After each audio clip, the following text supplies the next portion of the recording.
Operation Black Tide. Chapter 1, Ghost Team 9. Schofield Barracks, Oahu, present day 0603 hours. The sun hadn't yet broken the ridgeline, but the humidity was already clinging to everything. The gravel under their boots, the straps of their body armor, the edges of laminated briefing packets fluttering in the tropical breeze. It was the kind of thick air that soaked your skin before the first drill even began. Captain Jack Ramsey stood on the blacktop beside a nondescript aluminium hanger, his arms crossed, and a caffeine-laced headache sitting just behind his temples. Schofield always felt off. Too calm. Too far from the last place where someone shot at you for real. But that was the job now. Testing, training, rotating. Officially, Ghost Team 9 was running Joint Interoperability Readiness Assessments. Unofficially, they were the JSOC contingent assigned to something nobody outside the Pentagon and Redmond was cleared to discuss. Behind him, a 2-ton flatbed hummed gently, its climate-controlled container marked with one simple blue logo, Microsoft. Ramsey checked his watch. 0603. Briefing at 0615. Test window at 0800.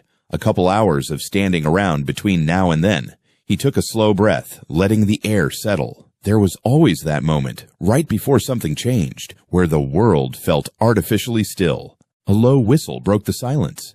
"Captain," came a graveled voice. "You seeing this mist? Like something out of Predator." Ramsey turned slightly to see Staff Sergeant Marcus Hill, call sign Beast, strolling toward him with a pair of NVGs still strapped around his neck and a half-eaten protein bar in hand. The man was built like a demolition charge in human form.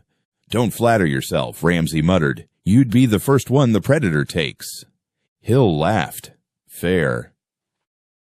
0609 hours Mobile Operations Tent, Forward Control Zone 2B. Inside the field tent, the rest of Ghost Team 9 was gathered around a low metal table, the kind designed more for utility than comfort. A ruggedist laptop projected a 3D schematic onto the table surface. Concentric rings, overlapping grid fields, and a blinking heat signature that represented the core quantum containment unit. Lieutenant Sophia Moretti tapped the hologram and turned it with a flick of her fingers. "This field right here," she said, "is supposed to stay stable for a full 90 seconds once the test initiates. DARPA says any spike in ambient magnetism beyond 1.2 Tesla, and they'll abort." "So what's our job?" asked Sergeant First Class Elijah Booker, leaning back in his folding chair. "Kill the Tesla." Moretti didn't smile. "Our job is to observe and secure. Nothing more. This is a telemetry and containment validation, not live combat." "Not yet," muttered Kowalski the sniper. Ramsey stepped into the tent and scanned his team.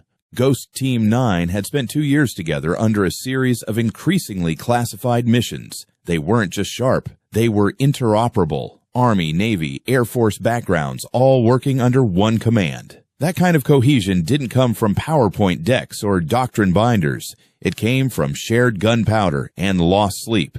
He moved toward the table and gave the schematic a brief glance. "Let's run through this fast." He pointed at the rings on the projection. Inner field is the quantum processor. That's Microsoft's crown jewel. They're calling it a topological quantum CPU, protected by active cooling, EM shielding, and enough smart power routing to run a battleship. DARPA and Army Signals Corps are coordinating the network interface. Our job is outer perimeter, zero breach. Corporal Tyler Lynn, their comms tech, raised a brow. "No breach expected, though. Right?" "Correct." Ramsey nodded. "But we wouldn't be here if they were confident." The last test showed spatial variance during spin-up, 5 millimeters on the Z-axis. Booker leaned forward. "Which means what to us?" "Which means reality moved. A little. Not a lot, but enough to scare the engineers." A pause. "So we're playing babysitter to Schrodinger's hard drive," Hill grunted. Ramsey nodded. "In so many words." 0625 hours Quantum Test Compound, Perimeter Ring. The test site wasn't far, just outside Schofield's central compound, through a reinforced gate that opened into a clearing carved into jungle. 2 large trailers housed the equipment, each grounded with copper pylons and monitored by thermal cameras. Fiber ran underground to a hardened control center 50 meters back, where a team of military engineers and civilian contractors moved between monitors. Ramsey and Moretti walked alongside a Microsoft Systems architect named Thomas Riker, mid-40s, tall, tired eyes, and probably on his third hour of being awake longer than he should have been. Riker gestured at the main container. This core is operating at 30 millikelvin. The problem is, every time we create a stable braiding state between our anyons, we get quantum leakage into localized fields, what your people call temporal noise.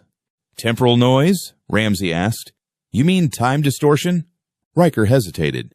We don't use that term. The math doesn't support it. Not yet. It's more like phase shift, brief anomalies, signals bouncing when there's no emitter, fields stabilizing in non-classical geometries.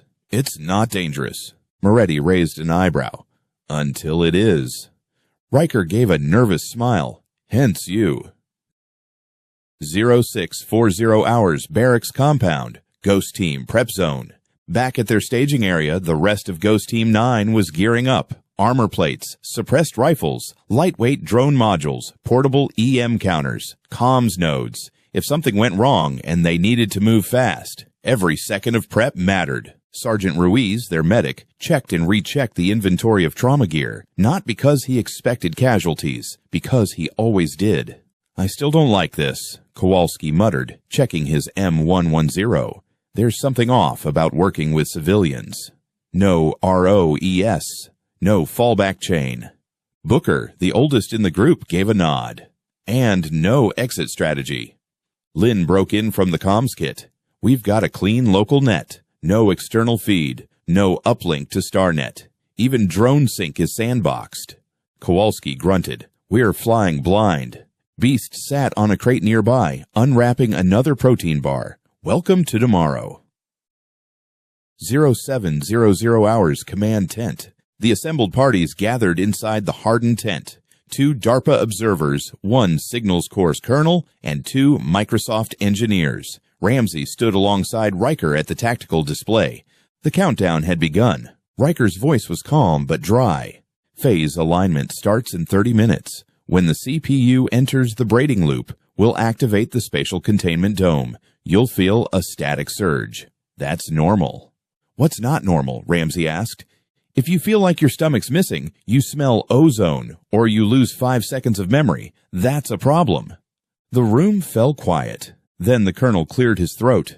This is a historic test. I know there's caution, but understand what's at stake. A functioning topological quantum core could replace conventional supercomputers within a decade. This goes beyond encryption or weather models. This is command superiority. Ramsey looked at his team. They weren't scientists. They didn't have to be. But they knew one thing. When tech guys started talking about historic tests, the risk wasn't theoretical. It was real.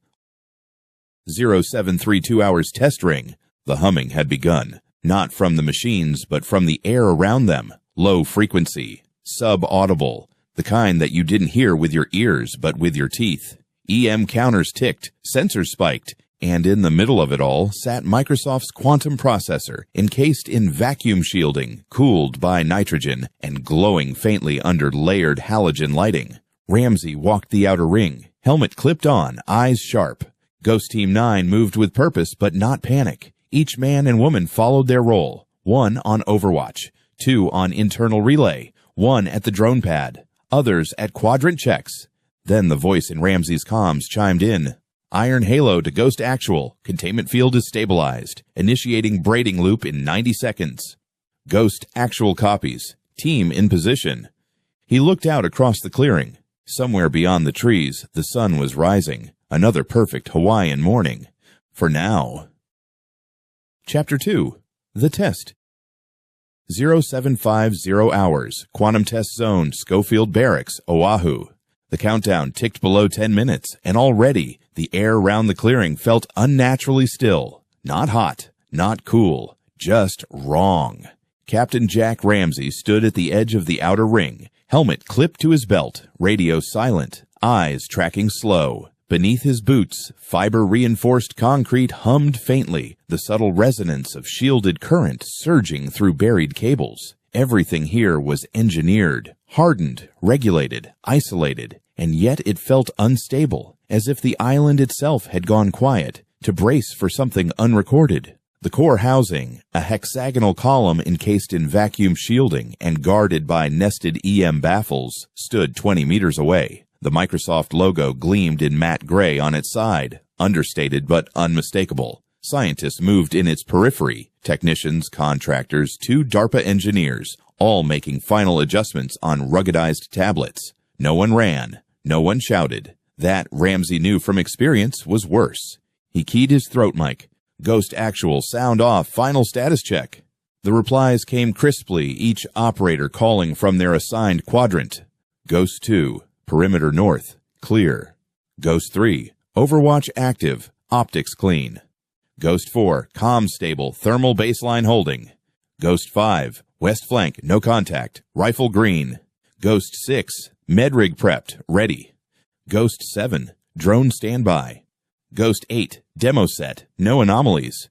Copy all, Ramsey replied. Lock it down. Full Overwatch posture. We hold perimeter. No internal movement unless ordered. He glanced once more toward the core. Still sealed. Still intact. For now.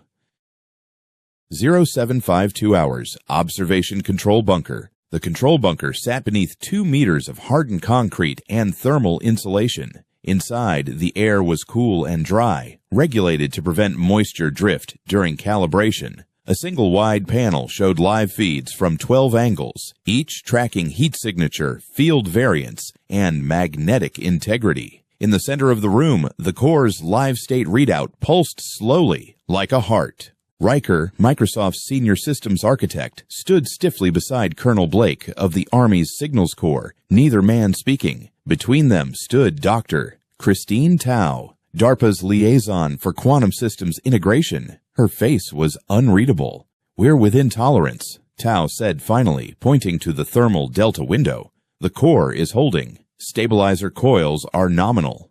What about the drift parameters? Riker asked. 0.03, within acceptable limits. Colonel Blake shifted his arms behind his back. If the processor fails, does it fail safely? Tao gave a thin smile. That depends on your definition of safe. Riker cleared his throat. Colonel, this chip, this architecture wasn't designed to run simulations. It was designed to run decisions, predictive modeling, strategic outcomes, not in weeks, not in hours, in seconds. We know what we're here for, Blake said flatly. You don't, Tao cut in. Not really. The data we've collected suggests the braiding loop doesn't just interpret quantum states, it anchors them. In other words, this chip might be reading from the present, and something else. Blake narrowed his eyes. You're saying it's reaching into the future? I'm saying, Tao replied, we don't know what it's reading from, or when. 0754 hours, outer perimeter. Sergeant First Class Elijah Booker crouched beside a sandbag outcropping near the western fence, watching the tree line through a thermal monocle. His hands rested on his lap, palms relaxed, but every part of him was coiled. He didn't like this job. He didn't like the gearheads walking around in sneakers while his people wore 40 pounds of armor, and he especially didn't like being told nothing would go wrong. He shifted slightly and scanned left. Nothing moved beyond the jungle fringe, not even a bird. A voice clicked in on his earpiece. This is Ghost 4, lost signal ping on internal mesh. Booker keyed his mic. Comms. Say again. Getting packet lag. Could be atmospheric. Booker frowned. In Oahu? At sea level. Keep eyes up, he said. If something's breaking, it'll start with RF. 0756 hours, command tent. Ramsey entered the command tent and approached the live field display. Tao and Riker looked up briefly, then returned to their monitors. Status? He asked. Tao replied without turning. Core is powered. Cooling stable. We're initiating the braiding state in 4 minutes. What's the error budget? Riker exhaled. That's a complicated answer. I need the simple version. We have a 90-second window for stabilization. If the braid holds and doesn't collapse, the test succeeds. If it oscillates past tolerances, what happens? We don't know. Ramsey stared at the readout. The numbers meant little to him, but the twitch in Riker's jaw said enough. 0759 hours, Ghost Team 9 perimeter. All units, this is Ghost Actual, Ramsey radioed. Test begins in 60 seconds. Full lockdown. No movement. Eyes out. Operators across the perimeter dropped to one knee or crouched low behind makeshift cover. Scopes activated. Radios muted except for the priority channel. Even the jungle seemed quieter. And then it began. The first sign was a low harmonic vibration, deeper than a generator, more resonant than an engine. It wasn't sound. It was pressure, a sensation that pushed behind the eyes and clenched the jaw. Even the trees trembled slightly, though no wind blew. "Field is rising," Tao called out inside the bunker. "Initiating loop." 800 hours. Inside the core ring.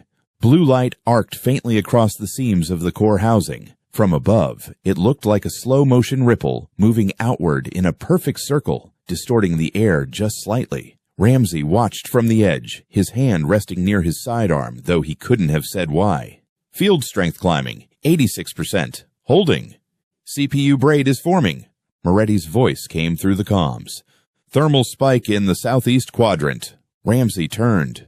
A shimmer passed across the compound, barely visible like heat distortion but moving too fast. Then something cracked. The air folded inward. Ramsey dropped to one knee as the world tilted. The sky, once clear and bright, dimmed in a blink. The jungle exploded with noise, bird song, rustling trees, an engine rumble that sounded decades old. His earpiece went dead. "Status," he barked, but there was no reply. Around him, the core sat inert. No lights, no hum, nothing. The shielding panels looked scorched, the ground beneath it blackened like scorched earth. He stood slowly, reaching for his rifle, and turned a full 360 degrees. The trailers were gone. The observation tent was gone. The command center, gone. Only trees. Old trees. Denser. Untamed. He heard footsteps. Beast emerged from the underbrush, rifle up, scanning wildly. "What the—" Behind him, Lin and Ruiz stumbled out of a thicket. "Where's the control bunker?" Ruiz demanded. "It's not there," Ramsey said. "No, I said it's not there." Then the sound hit them. Distant, metallic. Aircraft engines. Ramsey looked skyward. A formation of twin-engine bombers passed overhead. Low. Gray paint. Japanese insignia. Ramsey stared, unmoving. Then, from the south, a column of smoke rose slowly into the morning sky. Moretti stepped out of the trees behind them. Her face was pale. That's Pearl Harbor," she said. "And it's burning." Chapter 3. The Realization. Unknown time. Oahu, territory of Hawaii. Morning. Captain Jack Ramsey crouched near a burned-out root, his rifle steady, his heartbeat not. The rising column of smoke in the distance told him what he already feared. It wasn't just a dream. They were here. Wherever. Whenever here was. He looked to the sky. More aircraft, prop-driven, low, slow by modern standards, swept across the valley. Mitsubishi A6 M0s, just like the ones he'd seen in old training videos, banking hard toward what could only be the southern harbor. Pearl. The sound was unmistakable. Piston engines at full throttle, the kind of mechanical growl that belonged to another century. Beast knelt beside him, chewing on adrenaline. "This is real," Beast muttered. "Captain, this is not a sim." "No," Ramsey said, "it's not." They turned as Corporal Lin emerged from the underbrush, dirt on his face, comms unit hanging uselessly from his vest. "I've got no signal," Lin said. "No GPS, no SATCOM, no StarNet. The entire frequency spectrum is empty. It's like the world just shut up." "Or never woke up," Beast added darkly. More of the team staggered in, reorienting in silence. Lieutenant Sophia Moretti limped slightly as she arrived, clutching her side. Her voice was dry. "I ran the field topology from my HUD. The magnetic profile is off by about 70 years. Ramsey blinked. "Come again."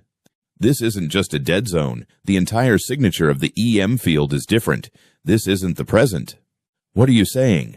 "I'm saying it's December 1941.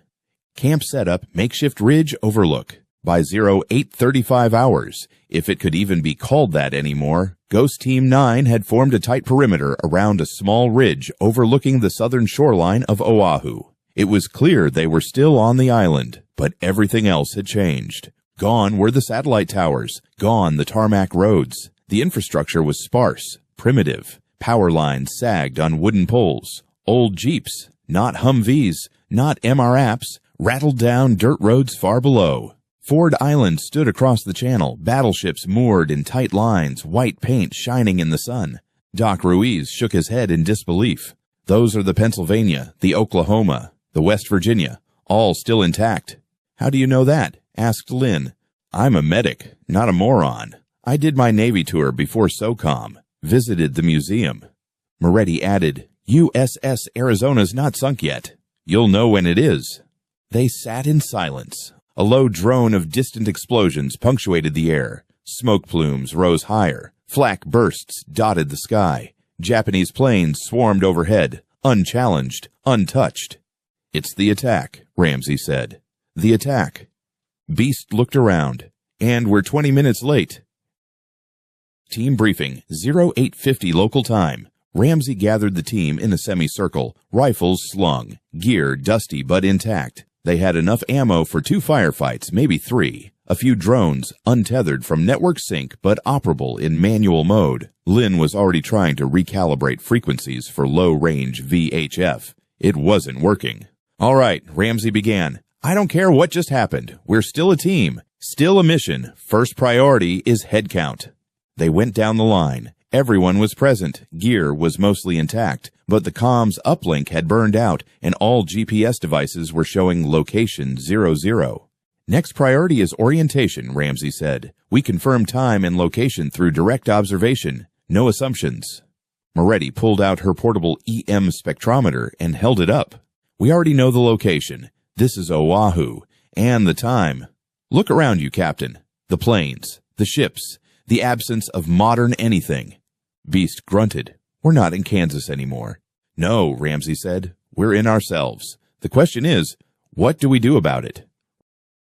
Recon deployment, 0925 local time. They split into 3 elements. Ramsey, Moretti, and Booker moved southeast toward a radio outpost visible on a nearby ridge. Beast, Lynn, and Ruiz set up a concealed fallback point with eyes on Wheeler Field. Kowalski and Warner deployed with optics to a northern overlook for long-range coverage. The jungle was thicker than expected. No maintained trails, no cleared zones, just overgrowth and soft volcanic soil.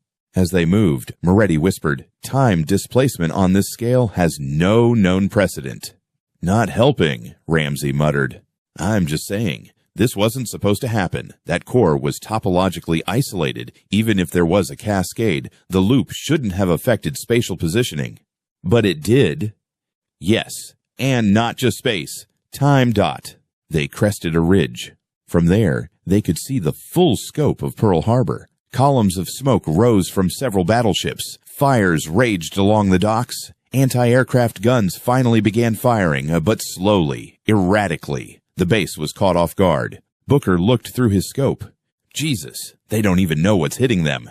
Moretti tapped Ramsey's shoulder. We have to warn someone. We can still reach them. We can still... Who? Ramsey asked. And how? Anyone in command. Army HQ, Navy Wireless. Anyone. And we tell them what? Booker asked.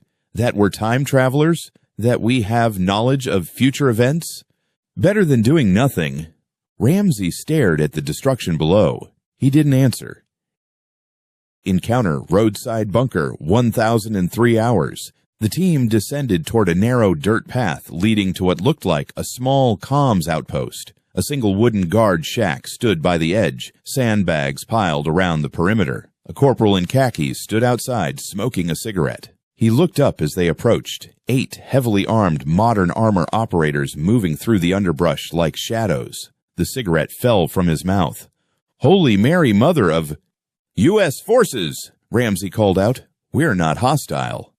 The young soldier staggered backward, reaching for a rusted M1903 Springfield that leaned against the wall. Ramsey held up his hands. Corporal, Captain Jack Ramsey, U.S. Army. You're not under threat. The corporal froze. His eyes flicked from their gear to their faces, to the black rifles slung tight on chest rigs he couldn't name. What unit are you? Special assignment, Ramsey said calmly. We need access to your radio set, priority command channel. There's no command channel, the corporal stammered. The Navy handles traffic. The Army net is restricted. Are you OSS? Moretti spoke up. Number classified, and we're running out of time. Please. The corporal hesitated, then nodded slowly. Inside the shack, the radio was ancient. Dials and knobs, vacuum tubes, a humming coil barely holding signal. Moretti leaned over it and began adjusting. Static, popping, faint Morse code, no voice comms. She looked at Ramsey. Even if I find a frequency, I don't think they'll believe us. We'll try anyway. Decision point, 10:45 hours. Back at the Overlook, the team regrouped. Flames licked the sky now. At least 4 ships were ablaze. Sirens rang faintly from across the harbor. The Japanese planes had begun their second wave. Time's up, Beast said. We missed the window. Booker looked at Ramsey. So what now? Ramsey remained silent for a long time. Then he spoke. There's going to be a third wave. A cleanup run. Fuel depots, dry docks. We stop that. If we stop it, they'll rebuild faster. You're talking about open engagement, Ruiz said. We can't save everyone, Ramsey replied, but we can stop the worst-case scenario. Moretti stepped forward. If we act now, we alter the timeline. We risk paradox. We risk ourselves. We already broke the timeline, Ramsey said. Might as well choose which version we leave behind. Chapter 4, Intervention. Oahu, Territory of Hawaii, December 7th, 1941, late morning. Captain Jack Ramsey stared at the black column of smoke rising from Ford Island. The oil fires were spreading, coating the sky in a thick haze that turned the sun orange. The second wave of Japanese aircraft had passed. What came next in the original timeline was the killing blow, the third wave that would flatten repair yards and cripple the Pacific Fleet's long-term recovery. He wouldn't let that happen. He turned to Ghost Team 9 assembled on a rocky overlook. Their faces were lined with ash and disbelief, but discipline held. Weapons checked, communications silent. They knew the stakes. We split, Ramsey said. 2 elements. Beast stepped forward first. Give me the hard option. You're on strike team. Moretti, Kowalski, Warner, and Ruiz with you. You take up overwatch near the northern inlet. Intercept if they try to hit the fuel farms or shipyards. Confirm engagement? Beast asked. Confirm. Rules of engagement are live. Beast nodded. Copy. Ramsey turned to the others. Booker Lynn, you're with me. We're making contact with someone who might listen. Booker raised a brow. Anyone in mind? Admiral Kimmel. If he's still at HQ, we're walking into the lion's den. And if he isn't? We talk to whoever's left. Moretti interjected. This is a threshold, Jack. Once we act, there's no going back. Not just tactically, historically. I'm not asking anyone to like it, Ramsey said. I'm asking you to do your job. And with that, they moved. Strike Team, 11:25 hours. The strike team worked their way across a series of ravines north of the Naval Yard, heading for elevated ground that overlooked the likely ingress point for a follow-up air assault. Beast moved at the head, scanning with his M4's optic. His movements were deliberate, controlled, a silent balance of anticipation and readiness. Behind him, Kowalski kept pace with the Barrett MRAD slung diagonally across his back. The rifle wasn't standard kit for time travel operations, because time travel operations weren't a thing, but it would give them reach, should the planes come low again. Warner, the tech pilot, carried 2 recon drones rigged for manual control. Their automated flight systems were degraded. No GPS, no StarNet uplink, but the fallback gyros were intact. With line of sight and solid thermal feed, they were still deadly. Signal integrity's about 50%, Warner muttered. But if they come in at treetop level, I can give you bearings. Moretti climbed a rocky ledge and paused. They won't expect ground fire. That's our only edge. And our only limit, Beast added. We burn through our gear, and that's it. No resupply, no reinforcements, just us. Isn't it always? Ruiz said. They reached the crest of the ridge and settled into position. Below them, fuel tanks shimmered in the heat, exposed and unprotected. Perfect targets. Beast adjusted his optic. We hit them here, we change the war. Diplomatic team, 11:57 hours. Ramsey, Booker, and Lynn moved fast through the lower streets of the Naval District, skirting military police and panicked servicemen. The chaos of the attack gave them cover. Most people were either running to bunkers or trying to make sense of the destruction. Ramsey had dumped his high-tech helmet and stashed his rifle under a loose canvas poncho. His sidearm, a modern SIG pistol, was holstered discreetly under a belt rig he'd disguised with scavenged khaki. The Navy HQ building loomed ahead, 2 stories of reinforced stone with a brass plaque that read, Commander-in-Chief, Pacific Fleet. 2 Marines stood guard at the front entrance, rifles half-shouldered, scanning the sky more than the ground. Ramsey approached, arms open. Captain Jack Ramsey, U.S. Army. We need to speak to whoever is in charge. Now. The Marines stiffened. ID. Ramsey handed them a laminated duty badge, which, while genuine, was decades too advanced for their eyes. This is some kind of joke, one asked. No joke. I have urgent operational intelligence. We're about to be hit again. The second Marine narrowed his eyes. The second wave just passed. This isn't about that. The third wave is incoming. Within the hour, fuel depots, dry docks, civilian infrastructure. A Navy lieutenant appeared behind the door, frowning. What's going on out here? Ramsey stepped forward. Lieutenant, I need to speak to Admiral Kimmel, or someone with real authority. We have intel you don't. The lieutenant studied them. You look like a damn sci-fi film. Doesn't matter. What matters is stopping the next attack. The lieutenant hesitated, then stepped aside. Follow me. Strike team, 12-15 hours. The first glint appeared low on the horizon, sunlight bouncing off metal. Beast lowered his scope. Contact, 4 bogies, single column, approach vector consistent with bombing run. Kowalski went prone and chambered around. Warner launched the recon drone with a soft whir. The bird buzzed forward, flitting like a mechanical insect, eyes locked on the advancing aircraft. Looks like twin engines, Warner confirmed. Betty bombers, possibly recon support behind. Range? Beast asked. 4 clicks, ETA 90 seconds. Beast adjusted his angle and muttered into the mic. Strike team to command, eyes on, confirming hostile, engaging. No one answered. He gave one last look at his team. Let's make history. The ridge erupted. Kowalski's first shot took out the lead bomber's starboard engine. The second veered left, pulling out of formation. Warner's drone soared up, dipping just below the second aircraft before releasing its custom-rigged thermite payload. It struck the underbelly, igniting in a burst of flame. Beast opened up with controlled bursts, tagging the third aircraft's fuselage as it passed. Smoke trailed behind it. The sky turned into chaos. One aircraft exploded mid-air, raining debris onto the forest below. The others scattered. Confirm 2 down, Warner called. 3rd hit. 4th evaded. Beast exhaled slowly. That'll make the history books. Navy headquarters, 12-27 hours.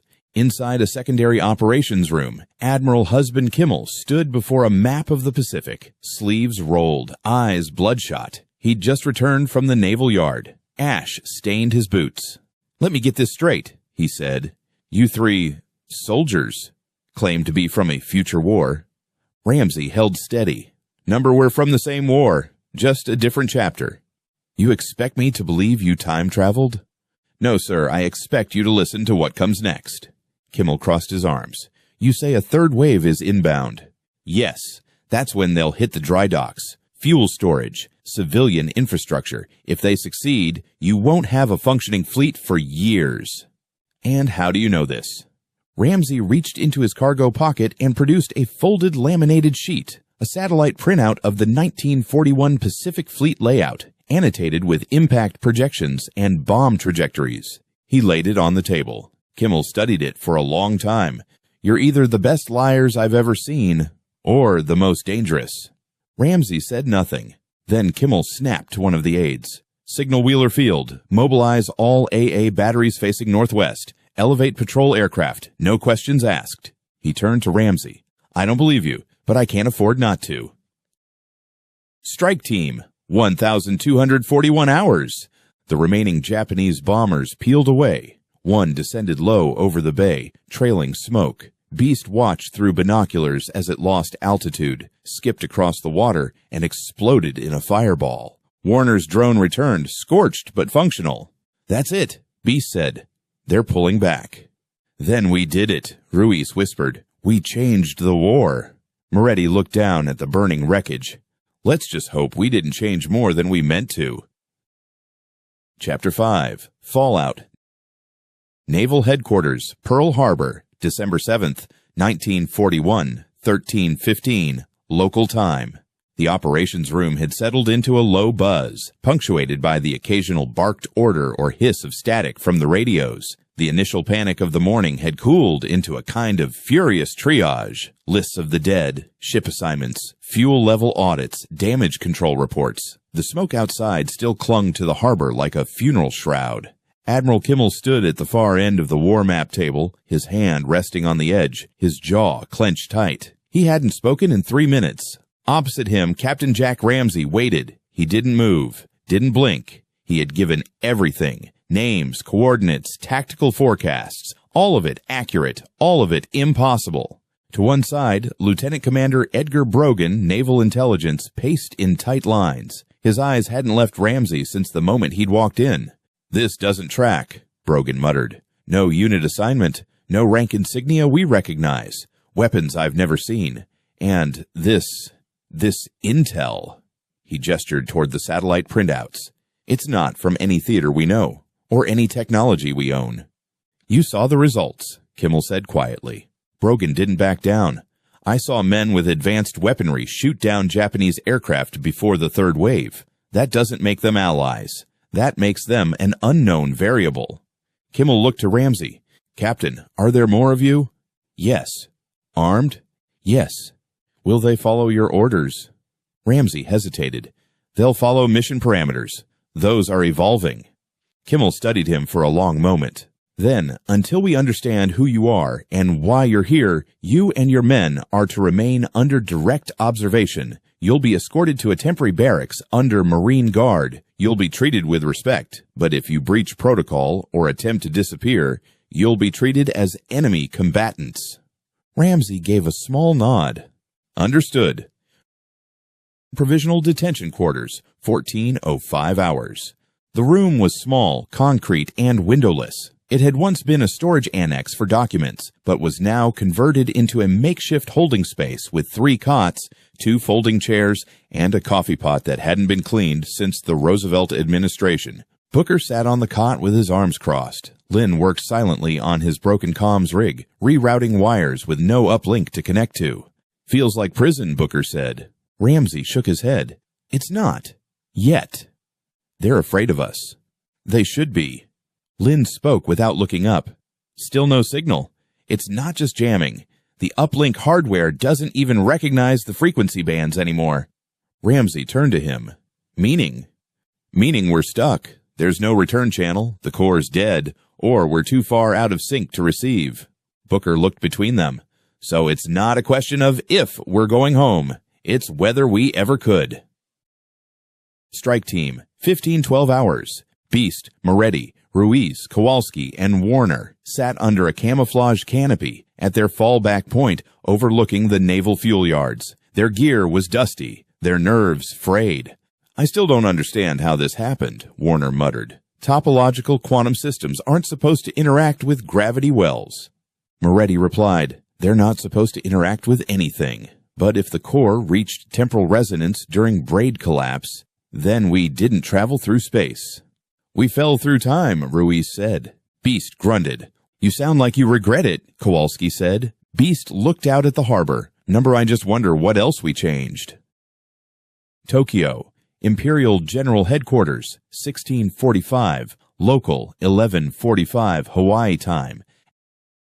Admiral Isoroku Yamamoto sat at a broad lacquered desk, a cigarette burning in a porcelain tray beside him. A courier waited nervously for permission to speak. Yamamoto motioned. The courier bowed and handed over the report. "Unexpected air resistance reported during secondary attack wave. 2 bombers lost under unknown fire. No anti-aircraft signatures identified. Recon indicates ground-based disruption, possibly saboteurs." Yamamoto read the page twice, then slowly exhaled. He reached for the ashtray and tapped the cigarette. "Recall the third wave," he said. "But, Admiral, they're expecting us now. It is no longer a surprise. Tell Genda to retask the strike groups to the Marianas." "Yes, Admiral." As the courier bowed and fled, Yamamoto leaned back in his chair, eyes narrowing. "Something's wrong in Hawaii," he said aloud. "Something unnatural." Naval HQ, 17:20 hours. Ramsey and his 2 men were released from holding under escort and brought back into the operations room, now slightly calmer. Admiral Kimmel stood with 3 officers from Washington, recently flown in from the mainland. Captain, Kimmel said, you and your team are being reassigned. Reassigned, Booker asked, to a secure facility on the east side of the island. It's still under construction, but it has the only Faraday chamber in the territory. We're not a science project, Ramsey said. Kimmel didn't blink. As far as I'm concerned, you're a potential intelligence windfall, or a threat. You'll be debriefed by Naval Intelligence, and we'll determine next steps from there. Understood, Ramsey said. But, Kimmel added, off the record, if what you've done today buys us 6 months of recovery time, I owe you more than a cell. He turned to one of the aides. Get me Commander Nimitz, now. Ghost Team, 9 to 2012 hours. The full team was reunited in a remote warehouse turned barracks near Kailua, under light guard and sparse surveillance. For the first time since the shift, they had a moment to talk freely. We changed the outcome, Moretti said. That 3rd wave would have wrecked the dry docks. Without them, the fleet rebuilds slower. Now, they'll repair in months, not years. Ruiz added, Arizona still sank. We didn't save everyone. No, Ramsey said. But we saved enough. Booker leaned forward. So what now?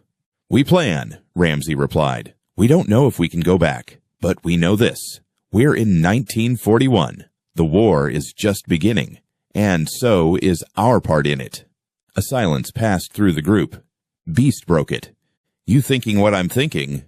Kowalski grinned. We rewrite the playbook. No, Ramsey said, standing. We become the playbook. Chapter 6. Embedded Kailua Facility, Oahu, December 8th, 1941, 6:45, local time. The makeshift barracks smelled of fresh concrete and ocean mildew. A light rain tapped the corrugated roof. Ghost Team 9 had slept in shifts, boots on, rifles nearby, gear never more than arm's reach. Old habits died hard, and new realities didn't afford comfort. Captain Jack Ramsey sat at a metal table reviewing what few assets they had left. 2 drones, 1 still flight-capable. 4 suppressed M4s with limited ammo. Optics, comms, partially degraded. The rest was field gear and discipline at least remained in full supply. A knock echoed on the steel door. Booker opened it. A Navy officer stepped inside, flanked by 2 men in brown civilian suits. The suits carried themselves differently, less stiff, more observant. One held a leather satchel, the other a folder sealed with red wax and a War Department crest. Captain Ramsey, the officer said. Admiral Kimmel sends his regards. You're being reassigned. Ramsey stood. Reassigned to where? Not where, one of the suits replied. To whom? Naval Intelligence Annex, Classified Compartment, a -4, December 8th, -0900 hours. The room was deep within a hardened bunker carved into volcanic rock near Diamond Head. Unlike other military offices, this one was quiet, unadorned. No unit flags, no insignias, just concrete walls, filing cabinets, and a table with 6 chairs. A man in his late 50s stood as the team entered. He wore wire-rimmed glasses, a civilian suit, and a name tag clipped discreetly to his lapel. Dr. Vannevar Bush. Moretti raised an eyebrow. That's not possible. Bush offered a tight smile. Miss Moretti, given where you're from, I suspect your definition of possible is flexible. Ramsey stepped forward. What is this place? Bush gestured for them to sit. This is the Operational Coordination Cell for Special Scientific Resources. You'd know it in your time as a precursor to DARPA, or perhaps more accurately, a feeder network for the Office of Strategic Services. For now, we're just watchers, and you've become very interesting to watch. Beast leaned back. You're not surprised. No, Bush said. In fact, we've been looking for signs of you. Moretti glanced at Ramsey. You were expecting time travelers. Number, but we've been running thought exercises on theoretical disruptions to the linear sequence of wartime events, signals, leaks, untraceable intel. We didn't think it would walk through our door in combat boots. Bush slid a folder across the table. Inside were photos, grainy surveillance shots of Ghost Team 9 engaging Japanese aircraft taken from a rooftop near the docks. You altered the outcome of the war's most infamous ambush, Bush continued. That makes you both an asset and a threat. Secure debriefing chamber 1 hour later. Ramsey stood at the head of a whitewashed room, flanked by 2 chalkboards and a projector. The rest of the team sat in rows like students. He clicked a switch. An overhead bulb buzzed to life, illuminating a slide. "This is what they know," he said. "As of this morning, we're part of a black cell under Navy intelligence. They're calling us consultants. But make no mistake, they're studying us, our gear, our tactics, our motives." Moretti raised her hand half seriously. "Do we have any?" "Mission's changed," Ramsey said. "We're no longer observers. We're embedded, and that means choices." Booker leaned forward. "Like what?" "Like whether we keep feeding intel to these people, whether we help them rebuild the fleet faster, whether we tell them what's coming next, Midway, Guadalcanal, the Manhattan Project." Kowalski shifted uncomfortably. "You think we shouldn't," Moretti interjected. "He thinks we can't, not without consequences." There was a long pause. Then Beast said quietly, "We've already caused consequences." Office of Naval Intelligence, Oahu Field Desk, December 8th to 1410. Lieutenant Commander Edgar Brogan sat alone in his office, chain-smoking. A transcript of the Ramsey debrief lay open on his desk. His instincts screamed that these men were dangerous, no matter how many bombers they shot down. He turned to his secure telephone. "Get me Washington," he said, "and patch me through to Wild Bill Donovan." Kailua Facility, Perimeter Fence, December 8th to 1840. The team walked perimeter together. Not for security, they were under armed watch already, but to clear their heads. The air smelled of rain and hibiscus. Palm fronds rustled in a nervous breeze. Moretti broke the silence. "If they ask us about D-Day, do we tell them?" "No," Ramsey said. "Why not?" "It would save lives." "Because they're not ready." Ruiz asked, "Ready for what? For winning faster, for not wasting thousands of lives on failed landings and jungle slogs?" "They're not ready for the future," Ramsey replied. "Not emotionally, not morally. You give this world GPS, drones, nukes, before they've even seen the jet engine, you rewrite humanity." Kowalski said, "So we sit on our hands?" "No," Ramsey said. "We guide, quietly, selectively. We become shadows." Beast chuckled. "So we're ghosts, just like before." Ramsey nodded.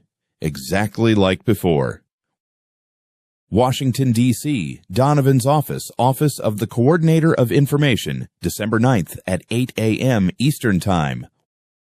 Wild Bill Donovan stood in front of a fire, reading the cable twice. It was encoded, layered, cautious, but the message was clear.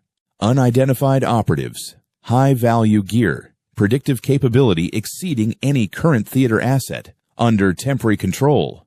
Recommend full transfer to OCI oversight. He poured himself a coffee and stared at the flames. Then he picked up the phone. "Send a team. Discreetly. We may have just found the blueprint for post-war dominance." Oahu, 2345. Local time. Ramsey sat alone in the operations hut, watching old maps of the Pacific under red light. The lines showed battles he already knew, the victories, the disasters, the cost. And for the first time since the shift, he wondered if returning home was even the goal anymore. Because maybe, just maybe, the future needed rewriting. Chapter 7. The Assignment. Kailua Facility, Oahu, December 10th, 1941, 7:20. Local time. The motorcade arrived with no warning. 3 dark green Dodge WC command cars flanked by armed MPs, rumbling through the outer gate in a cloud of volcanic dust. Each vehicle bore no markings beyond a small black placard stenciled with 2 letters, OCI. Ghost Team 9 had just finished morning checks. Weapons cleaned, kit repacked, comms still offline. The team moved into a low-profile posture by instinct, eyes sharp. Booker lowered his coffee tin. "Looks like we're getting company." Beast checked his sidearm, a Glock 19M with a threaded barrel and Trijicon suppressor. He'd cleaned it twice already that morning. Hope they brought breakfast. The car doors opened. The first man out wore a dark civilian suit with polished shoes and a clipped East Coast posture. The second wore army khakis but with no visible rank. And the third, tall, lean, sunburnt, carried a leather folder under one arm and a Colt 1911 in a polished flap holster. "Captain Ramsey," the lead suit asked. Ramsey nodded. "Ghost Actual, you are?" "Special Agent Edward Kane, Office of the Coordinator of Information. We're here to discuss strategic integration." "Integration into what?" Kane smiled faintly. "The future."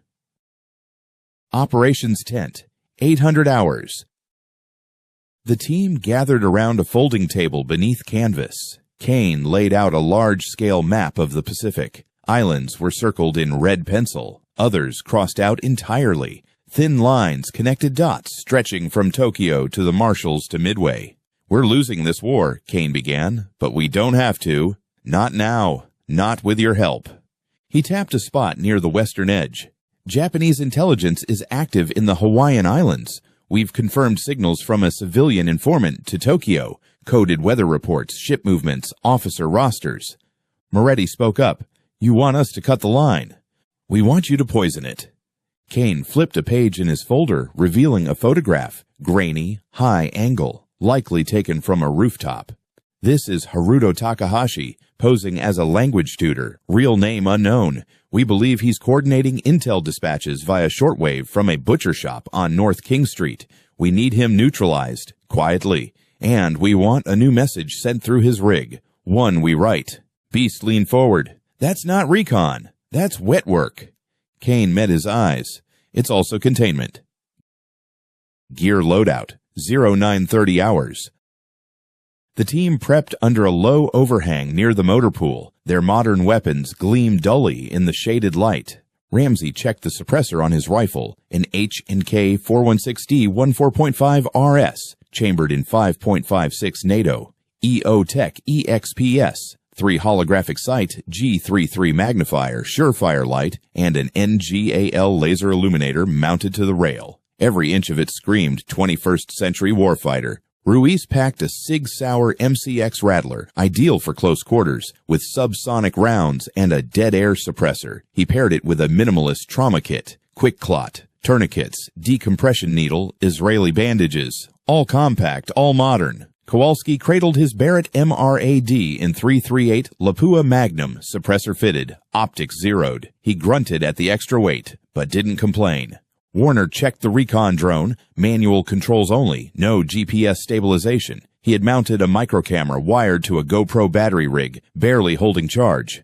Moretti carried only a pistol, her FNX 45 tactical with a threaded barrel, and a field tablet sealed in a Faraday pouch. The device was functionally useless, but she refused to leave it behind. Booker slung a World War II-era Thompson he had requisitioned from a local armory, more for cultural camouflage than necessity.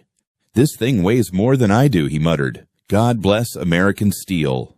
A nearby Marine passed by with an M1 Garand and did a double take. "What the hell kind of weapon is that?" he asked, pointing to Ramsey's rifle. "Future standard issue," Ramsey said. "You'll get there." Downtown Honolulu, 12:05 hours. The streets buzzed with activity. Civilians hurried past storefronts with drawn curtains. MPs manned checkpoints. War had come, and the city moved with the tension of a place waiting for the other shoe to drop. Ghost Team 9 moved in pairs, dressed in scavenged khakis, boots dusty. The gear was hidden under oilcloths and canvas, rifles broken down into guitar cases and tool bags. Lynn wore a fake Red Cross armband. Ruiz played the part of a supply clerk. They looked like they belonged, if no one looked too closely. The target location was a small corner butcher shop with a Japanese sign painted in fading strokes, curtains drawn, windows clean. A ham hock dangled in the window next to a rack of smoked fish. Beast walked past once, then again, noting the thin antenna strung through the alley behind it. Not military issue, homemade, clever. Ramsey keyed the mic. "Alpha set." "Bravo ready," came Booker's voice from across the street. "On my mark." Intervention, 12 hours. They entered fast. Beast breached the back door with a shoulder hit and swung wide. Ruiz followed, weapon low, eyes sweeping. Inside, a man stood in front of a vintage shortwave radio, mid-transmission. He turned in shock, dropping a Morse key. A knife lay on the table beside him. No firearm. Beast closed the distance in 2 steps. "No sudden moves," he said. The man raised his hands, eyes wide. Ramsey entered next, confirming no one else was in the room. "He's the guy," Moretti said from the doorway. The man spoke in Japanese. Moretti responded calmly, then turned to Ramsey. "He says we're devils, agents of war." "He's half right," Ramsey said. "Tell him he's going to help us prevent a worse one." She did. He didn't reply. Ramsey nodded once. "Sedate him." Ruiz moved forward with a small auto-injector, pressed it against the man's neck, and waited for him to slump. Moretti slid into the seat in front of the radio. "This rig is 7.6 megacycles single band. I can fake a burst message." Kane's voice crackled over the handheld. "Make it simple. Tankers arriving next week. Carrier repositioned to Midway. Force a premature strike." Moretti keyed the mic. The message was sent. Extraction 1320 hours. They moved the unconscious man to a parked Army transport and disappeared into the foot traffic. No shots fired, no alarms, just the smell of blood, smoked ham, and burnt dust from the radio tubes. Beast tossed the man's knife onto a rooftop as they passed. "Nice little starter op," he muttered. "Warm up for the big one." "What big one?" Ruiz asked. "The one we don't know about yet." Kailua facility, 1545 hours. Kane met them back at the perimeter. "We've confirmed transmission receipt. Japanese shortwave station spiked with interception logs. They took the bait." Ramsey wiped sweat from his brow. "What about the target?" "Being held under alias. Your involvement won't be acknowledged. You did well." "Define well." "You changed what happens next." Moretti approached Ramsey privately as the others unloaded. "Jack," she said, "we're playing God." He looked at her. "No. We're playing something." Ramsey nodded slowly. "History was already burning. We just handed them a map." Chapter 8. Shadow. War. Oahu, Hawaii Territory, December 14th, 1941, 6:05 hours. Rain dripped from the edge of the tent awning in rhythmic taps, a syncopated beat against the low murmur of radio static and boots shifting on gravel. Inside the field command post, a new wall map stretched 6 feet wide. String lines drawn from Midway to the Solomon Islands to Tokyo Bay. Circles, dates, symbols, every inch of it classified. Ramsey stood near the table with Kane and a man he hadn't met before. Civilian suit, trench coat, thin mustache, and a gaze like broken glass. "Gentlemen," Kane began, "this is Carl Greeley, liaison from the OSS Operational Planning Wing. Going forward, he'll be your handler for anything off-book." "Off whose book?" Ramsey asked. Greeley smiled. "Everyone's." Beast leaned against the mapboard, arms folded. "What's the mission?" Greeley stepped forward, flipping a page in a slim black dossier. "We're initiating a multi-theater influence campaign. Your team's profile is ideal, deniable, mobile, capable of generating effects disproportionate to footprint." Moretti frowned. "You want us to influence history?" "No," Greeley replied. "We want you to bend it, slightly. Push a little here, cut a thread there. No killing Roosevelt or gifting FDR a smartphone. Think surgical, psychological." He turned to a fresh map segment and tapped a red circle. "Midway." Naval Intelligence Briefing Room, later, that morning. Kane pointed to the northeast quadrant of Midway Atoll on the map. The room smelled like coffee, paper, and tension. Historically, the Japanese will attempt a feint at the Aleutians and then strike Midway. If we let that play out, they lose, but only after we suffer heavy damage. We want them to commit earlier, with less coordination, split their carrier groups. "Classic divide and conquer," Booker said. "Exactly," Kane nodded. "But we need them to think we don't know Midway's value yet. Your role is to stage a false failure, a comms leak. We want them to believe Midway is underdefended and low on water." Lynn looked up. "You want us to lie badly?" "On purpose." "Yes. Something too sloppy to be fake, but just plausible enough for their signals team. Moretti asked, "And if it works?" Greeley replied, "Then we change the entire outcome of the war in the Pacific, 6 months early." Beast smiled. "I'm in." Midway Field Installation, December 18th. The runway was coral-crushed gravel, barely able to take the weight of a B-17. Wind whipped across the open airstrip as Marines worked to unload crates. The Ghost team landed in a stripped-down PBY Catalina flown under Navy courier papers. As they disembarked, a short, stocky officer greeted them with a squint and a handshake that felt like dry concrete. "Lieutenant Anders, CO here. You the mystery team?" "Something like that," Ramsey said. "You don't look Navy." "We're not." Anders didn't ask more. That night, inside the operations shack, Lynn worked with Moretti to patch into the base's wired comms. They used period-correct Morse relays and audio mixers disguised as signal boosters. The leak would trigger a burst across 2 low-security channels in both broken English and miskeyed code. "We're planting disinformation via obsolete channels," Lynn said. "I feel like I'm committing radio war crimes." "You are," Moretti said, "just for the right team this time." From across the room, Beast adjusted the focus on a mounted pair of Navy M1917 binoculars. Aircraft out past Sector 3, probably seaplane patrols. Friendly. Warner loaded up the final recording, a staged water shortage report, altered fuel inventory, and a false transmission timestamp. "Ready to inject in 5, he said. "Let it ride," Ramsey ordered. Tokyo, Imperial Naval Signals Division, December 19th, 0832 JST. In a cold office stacked with ledgers and signal printouts, a young Japanese lieutenant tapped his pencil on a decoded page. He frowned. Midway shows signs of degradation. Fuel down, water at 60% capacity. Communications inconsistently encrypted, possibly overextended. His superior, Commander Ito, circled the key phrases. "Report to Admiral Nagumo. Tell him Midway is soft. We strike in 3 weeks." Back on Midway, December 21st. Beast set down his coffee with a satisfied grunt. They bit. "How do you know?" Booker asked. Beast nodded toward the next table, where Kane had just hung up a call.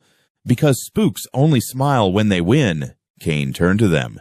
"Yamamoto's fleet is redirecting. They've accelerated their schedule and detached part of their carrier group for a southern sweep. Exactly the fracture we wanted." "Any blowback?" Ramsey asked. "Too early to say, but you did good work." "Then what's next?" Kane looked serious. "Next? We talk about Yamamoto." Kailua Facility, December 24th, 1941. The team was back in Oahu by Christmas Eve. Lights strung across barracks posts offered a strange contrast to the war maps inside the main tent. Kane laid out the plan. "In 1943, Admiral Yamamoto will be shot down over Bougainville. It'll be called Operation Vengeance. But what if we do it earlier?" Moretti shook her head. "Too risky. You change the timing of that, and you shake the whole command structure."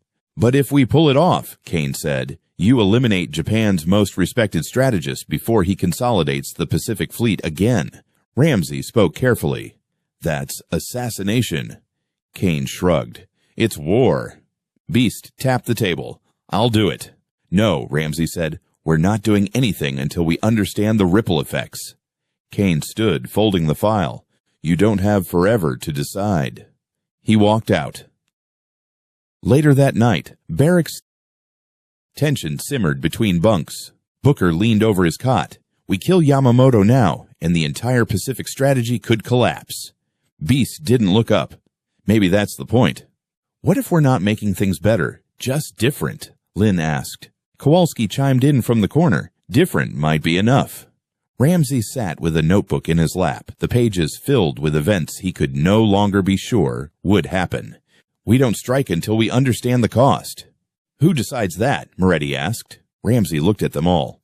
"We do." Chapter 9, Fallout. Naval Intelligence Annex, Washington, D.C., February 3rd, 1942, 8:10 Eastern Time. The room was narrow, windowless, and poorly heated. 2 wall clocks ticked in near unison, one for Washington, one for Pearl. A manila folder lay open on the table. Inside, stills from aerial reconnaissance, decoded intercepts, and a printed transcript of Ghost Team 9's Midway disinformation op. Rear Admiral Chester H. Brannigan of Naval Intelligence flipped through the pages without expression. Across from him sat Carl Greeley, OSS liaison, hands folded, face unreadable. Brannigan finally spoke. "Let me get this straight. They forged a transmission, spoofed Navy comms, and staged a fuel shortage, all without formal orders." Greeley didn't blink. "The results speak for themselves. Japanese fleet is repositioning. Their command cohesion is weaker. Exactly the outcome we needed." Brannigan leaned forward. "And what happens when we lose control of them? When they start executing unauthorized ops based on what they think the future holds?" They haven't. Yet. A knock at the door interrupted them. An aide entered, whispered something, then handed Brannigan a sealed envelope. He read it. His jaw tightened. "This just came from the Joint Chiefs," he said. "They want a pause on all direct action tasking for Special Unit GRX-9, effective immediately." Greeley stiffened. "They're grounding them." Brannigan stood. "Number they're quarantining them. Politically." Kailua Facility, Oahu, February 6th to 1400, local time. Captain Ramsey stood on the tarmac, arms crossed, watching a fuel truck refill a Navy PBY that hadn't flown in 2 days. The crew of the Ghosts had been idle since January. Drills, maintenance, endless debriefings. No operations. He heard the boots before the voice. "You've been redlined." Ramsey turned. Kane stood behind him, sleeves rolled, his usual poise dulled by fatigue. "Since when?" 3 days ago. It was quiet. No cables. Just a pause for reevaluation of operational alignment. The paper came from Washington, but you can thank Donovan for the phrasing. Ramsey stared out at the flight line. "We altered Midway, kept dry docks from getting hit, intercepted signals that weren't even supposed to exist for another 6 months." "Yes," Kane said, "and that's exactly why they're nervous. The success is too clean, too convenient. They don't know how to file you. You're not SF. You're not Intel. You're not even real in their bureaucratic structure. And you." Kane exhaled. "I think you're a strategic tipping point, but Washington doesn't like weapons it can't store." Joint Chiefs Meeting, Washington, D.C., February 10th to 17th, 15, Eastern. General George C. Marshall sat at the head of the table, flanked by senior Navy and Army staff. The folder in front of him was thick. He tapped a page with a knuckle. "This line here, unauthorized forward deployment into a historical theater with strategic impact exceeding command scope. Explain that." A Navy captain replied, "Ghost Team 9 initiated contact with Pacific naval assets without prior clearance." "Did they succeed?" "Yes, sir, but that's part of the issue." Marshall looked up. "They're acting without doctrinal framing, no top cover. That makes them dangerous." General Arnold of the Army Air Forces spoke up. "But effective. They delivered a better outcome than expected at Midway and disrupted enemy planning before Bougainville." "Yes," Marshall said, "but the risk grows with every success. At what point does foreknowledge become manipulation?" There was silence. Then Admiral King cleared his throat. "They need a leash." Kailua, February 15th, Team Briefing Room. Ramsey stood before his unit, arms behind his back. The whiteboard behind him still held maps of the Central Pacific, but they were faded now, left untouched too long. "We're being sidelined," he said. "Effective immediately. No operations, no external comms. We're flagged for review by Naval Command." Booker raised an eyebrow. "Review for what?" "For existing," Ramsey replied. Beast leaned forward. "So what? We just sit here polishing gear until they figure out what box to stuff us in." "It's more than that," Moretti said. "They're afraid we'll keep winning, because every time we do, the war they planned for becomes less relevant." Kowalski added, "We kill Yamamoto early, and suddenly every battle after that is rewritten. They're scared of the butterfly." "No," Ramsey said. "They're scared of accountability." The room was quiet. Then Lynn said, "So what now?" "Do we play dead?" Ramsey looked at them all. For now, yes, but we prepare. This war's not done with us. Naval Hospital, Pearl Harbor, February 18th. A junior officer with a cracked femur asked Ruiz a simple question while he was helping unload supplies. You guys from some secret unit? Ruiz didn't look up. We're just medics. OSS Dispatch, February 20th. Greeley sent a coded message from an annex outside Honolulu. It was brief. Unit remains compliant but unstable. Morale moderate. Recommend reintegration within 60 days to maintain strategic cohesion. Delay beyond that risks psychological drift. Kailua, Barracks, February 25th. Booker tossed a folded newspaper onto the table. Front page, Admiral Yamamoto relocates fleet headquarters ahead of schedule. Moretti scanned the byline. This wasn't supposed to happen yet. Beast took a sip of coffee. That's because we weren't supposed to happen. Kowalski muttered, so what happens when the changes pile up? No one answered. Chapter 10. The Recall. Kailua Facility, Oahu, March 4th, 1942, 2:40 a.m.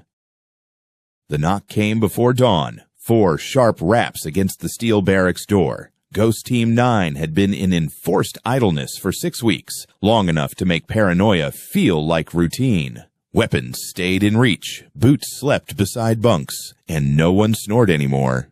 Ramsey was already up, sharpening a blade he no longer carried in the field. Open it, he said quietly. Booker cracked the door. A man in a navy jacket and plain khaki trousers stepped inside. He wore no rank, no insignia, just credentials hanging from a black lanyard clipped backward. I need to speak to Ghost Actual, alone. Ramsey stood. You found us. Speak. The man set a small tan envelope on the table. The flap was unsealed. Your team's been requested, selectively. No documentation, no paper trail. The source isn't Naval Command. It's from Strategic Signals Coordination. Moretti glanced over. That's not a department. It is now, the man said. He turned to Ramsey. Are you ready to re-engage? Define the objective. A rescue, one of our own, captured near the coast of French Indochina. OSS handler with cryptographic access. Taken alive. Beast's head lifted. Who has him? Local Vichy-aligned security. Japanese liaison officers involved. We believe they're extracting SIGINT identifiers for upcoming Allied routing protocols. Kowalski stepped closer. What happens if they crack him? They read our mail, and the Japanese move up the timeline on several key operations, maybe even land on Australia. Ramsey nodded once. We're in. Briefing hut, 2 hours later. The envelope contained a map, a name, and 3 sentences. Target, George Halverson, OSS field cryptographer. Status, confirmed alive. Currently held in a fortified station house near Terrain, Da Nang.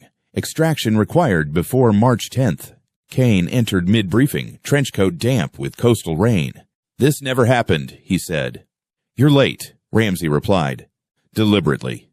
Beast looked up. Are we sanctioned? Not by anyone who will admit it, Kane said. But you'll have equipment, air transport, and a French-speaking local attached to your insertion. Intel, Moretti asked. Aerial photos from 4 days ago. Sparse ground detail. Moderate Japanese presence. 2 liaison officers embedded in the Vichy command cell. Station house is reinforced but poorly garrisoned. 6 to 8 men. No tanks, no air cover. Rules of engagement, Kowalski asked. Soft. Recover Halverson. Minimize signatures. No prolonged contact. Leave nothing modern behind. Ramsey rolled up the map. Gear up. We fly at 0400. En route over the South China Sea, March 5th, 1942, 12:15. Local. The C-87 Liberator Express bucked slightly in turbulence, its stripped-down fuselage rattling with every jolt. Ghost Team 9 sat on crate benches, half asleep, half coiled. Their gear was unorthodox, blended by necessity. Ramsey carried his H&K 416D 14.5 RS suppressed, with polymer mags wrapped in canvas to mask reflections. Beast opted for a chopped rattler in blackout rounds. Ruiz had modded his medrig into a worn French paratrooper satchel. Even Moretti carried a rebranded Smith & Wesson 1917 revolver to blend in with locals. The only digital tech was Lynn's custom-cracked SDR receiver hidden inside a salvaged 1940s field radio shell. "You all right?" Ramsey asked, glancing across the aisle. Lynn nodded, adjusting wires. "I can pick up their encoded chatter once we get within 10 clicks. Beast looked up. "You trust it?" "I trust it more than I trust command." That earned a few smirks. The flight crew dropped altitude. 15 minutes, the pilot called back. Ramsey stood. "This is a ghost op. No recovery force, no cavalry. We go in clean. Exfil silent. If something goes wrong..." Beast interrupted. "We bury it." "Exactly." Outskirts of terrain. French Indochina. March, the team moved through damp jungle in staggered file. The terrain was unforgiving. Dense undergrowth, muddy slopes, heat rising in waves despite the moonlight. They wore drab field gear sourced from OSS caches, layered over modern undergarments to wick sweat and shield against rot. They had one local guide, Leclerc, a half Alsatian fixer who said little and kept a worn Berthier carbine slung over one shoulder. "There," he whispered, pointing to a distant outcrop. "Old custom station, now regional headquarters. French guards by day, Japanese visitors by night." Moretti raised binoculars. The building was concrete, 2 floors, flood lamps mounted in makeshift brackets. One generator hummed faintly. No radio towers, no outward patrols. "They're confident," she murmured. "Let's disappoint them," Beast said. Assault 0147 local. They hit fast. Kowalski dropped the outer sentry with a suppressed shot through the chest. Clean, quiet, final. Ruiz swept and zip-tied a guard, relieving himself behind the tool shed. Warner deployed a thermal-modded drone overhead to monitor ingress paths. Ramsey and Beast breached the rear entry. Moretti moved up the stairs, pistol steady, silencer threaded, boots silent on the concrete. Inside a locked room, 2nd floor, west corner, they found him. George Halverson sat bound to a metal chair, bruised, dazed, but conscious, one eye swollen shut. Moretti approached. "OSS?" He blinked. "You're not the French." "No," she said. "We're the ones who'll actually get you out." "About damn time." Exfil 0321 local. They left the bodies behind. 4 dead, 2 unconscious. The drone burned itself out in the final phase. Software fried intentionally. They carried Halverson on a field stretcher retrofitted with local straps and moss padding. Every modern round was accounted for. No shell casings left. At the shoreline, a PT boat waited under blackout conditions. Kane stood at the bow, arms crossed. "You got him," he said as they climbed aboard. "He's alive," Ramsey confirmed. "Just barely." Kane nodded once. "Good, because this just bought you another 6 months of freedom." Kailua Facility, March 10th, 1942. Debrief was short. No forms, no official report. The success wouldn't go on any record, but Washington knew. Greeley sent a single encrypted message to Kane. "Asset operational again. Containment no longer viable. Recommend structured integration or permanent off-book status." Kane forwarded it to no one. He deleted the copy. Then he stepped into the mess tent, where Ghost Team 9 sat quietly, faces tired but intact. He cleared his throat. "Congratulations. You're back in the fight." Ramsey raised an eyebrow. "For how long?" Kane smirked. "Until the future catches up." Chapter 11, Interdiction. Cam Bay, French Indochina, March the 16th, 1942, 3:45 a.m. locally. In the distance, across a shallow inlet thick with mangroves, a dozen ships sat blacked out and moored along a hastily expanded pier. The silhouettes were unmistakable. Transport ships, auxiliary fuel barges, a light destroyer on outer watch. The Japanese convoy was preparing for departure. Captain Jack Ramsey observed the scene through a thermal monocular, the landscape painted in ghost-white silhouettes. 2 sentries patrolled the east side of the fuel depot. An old French customs house, now occupied by Japanese logisticians, stood back from the shoreline. He clicked his throat mic. "Ghost, actual to all units. Visual confirmation on target convoy staging. Time on station 3:45. We are green for infill." Moretti's voice came through. Copy. East flank in motion. 4 tangos at pier perimeter. 1 NCO with clipboard. Likely convoy routing officer. Beast added. Thermals show heat coming from both main barges. They're gassed and ready. Then we cut their legs, Ramsey said. 20 hours earlier, OSS Field Safe House, Saigon. Kane had laid the operation out in blunt terms. The convoy leaves Cam Ranh Bay at dawn on the 17th. Their final destination is Rabaul, but their mid-leg is Truk. If this shipment makes it, the Japanese triple their munitions on New Britain. That shifts the pressure on MacArthur's planned counteroffensive. He unfolded a map. Thin red lines traced Japanese logistics routes along the South China Sea. Your insertion is via local riverboat under OSS covers. 2 objectives. 1, disrupt the pierside fuel handling. 2, acquire or eliminate the logistics officer carrying the convoy manifest. Sabotage and snatch, Beast said.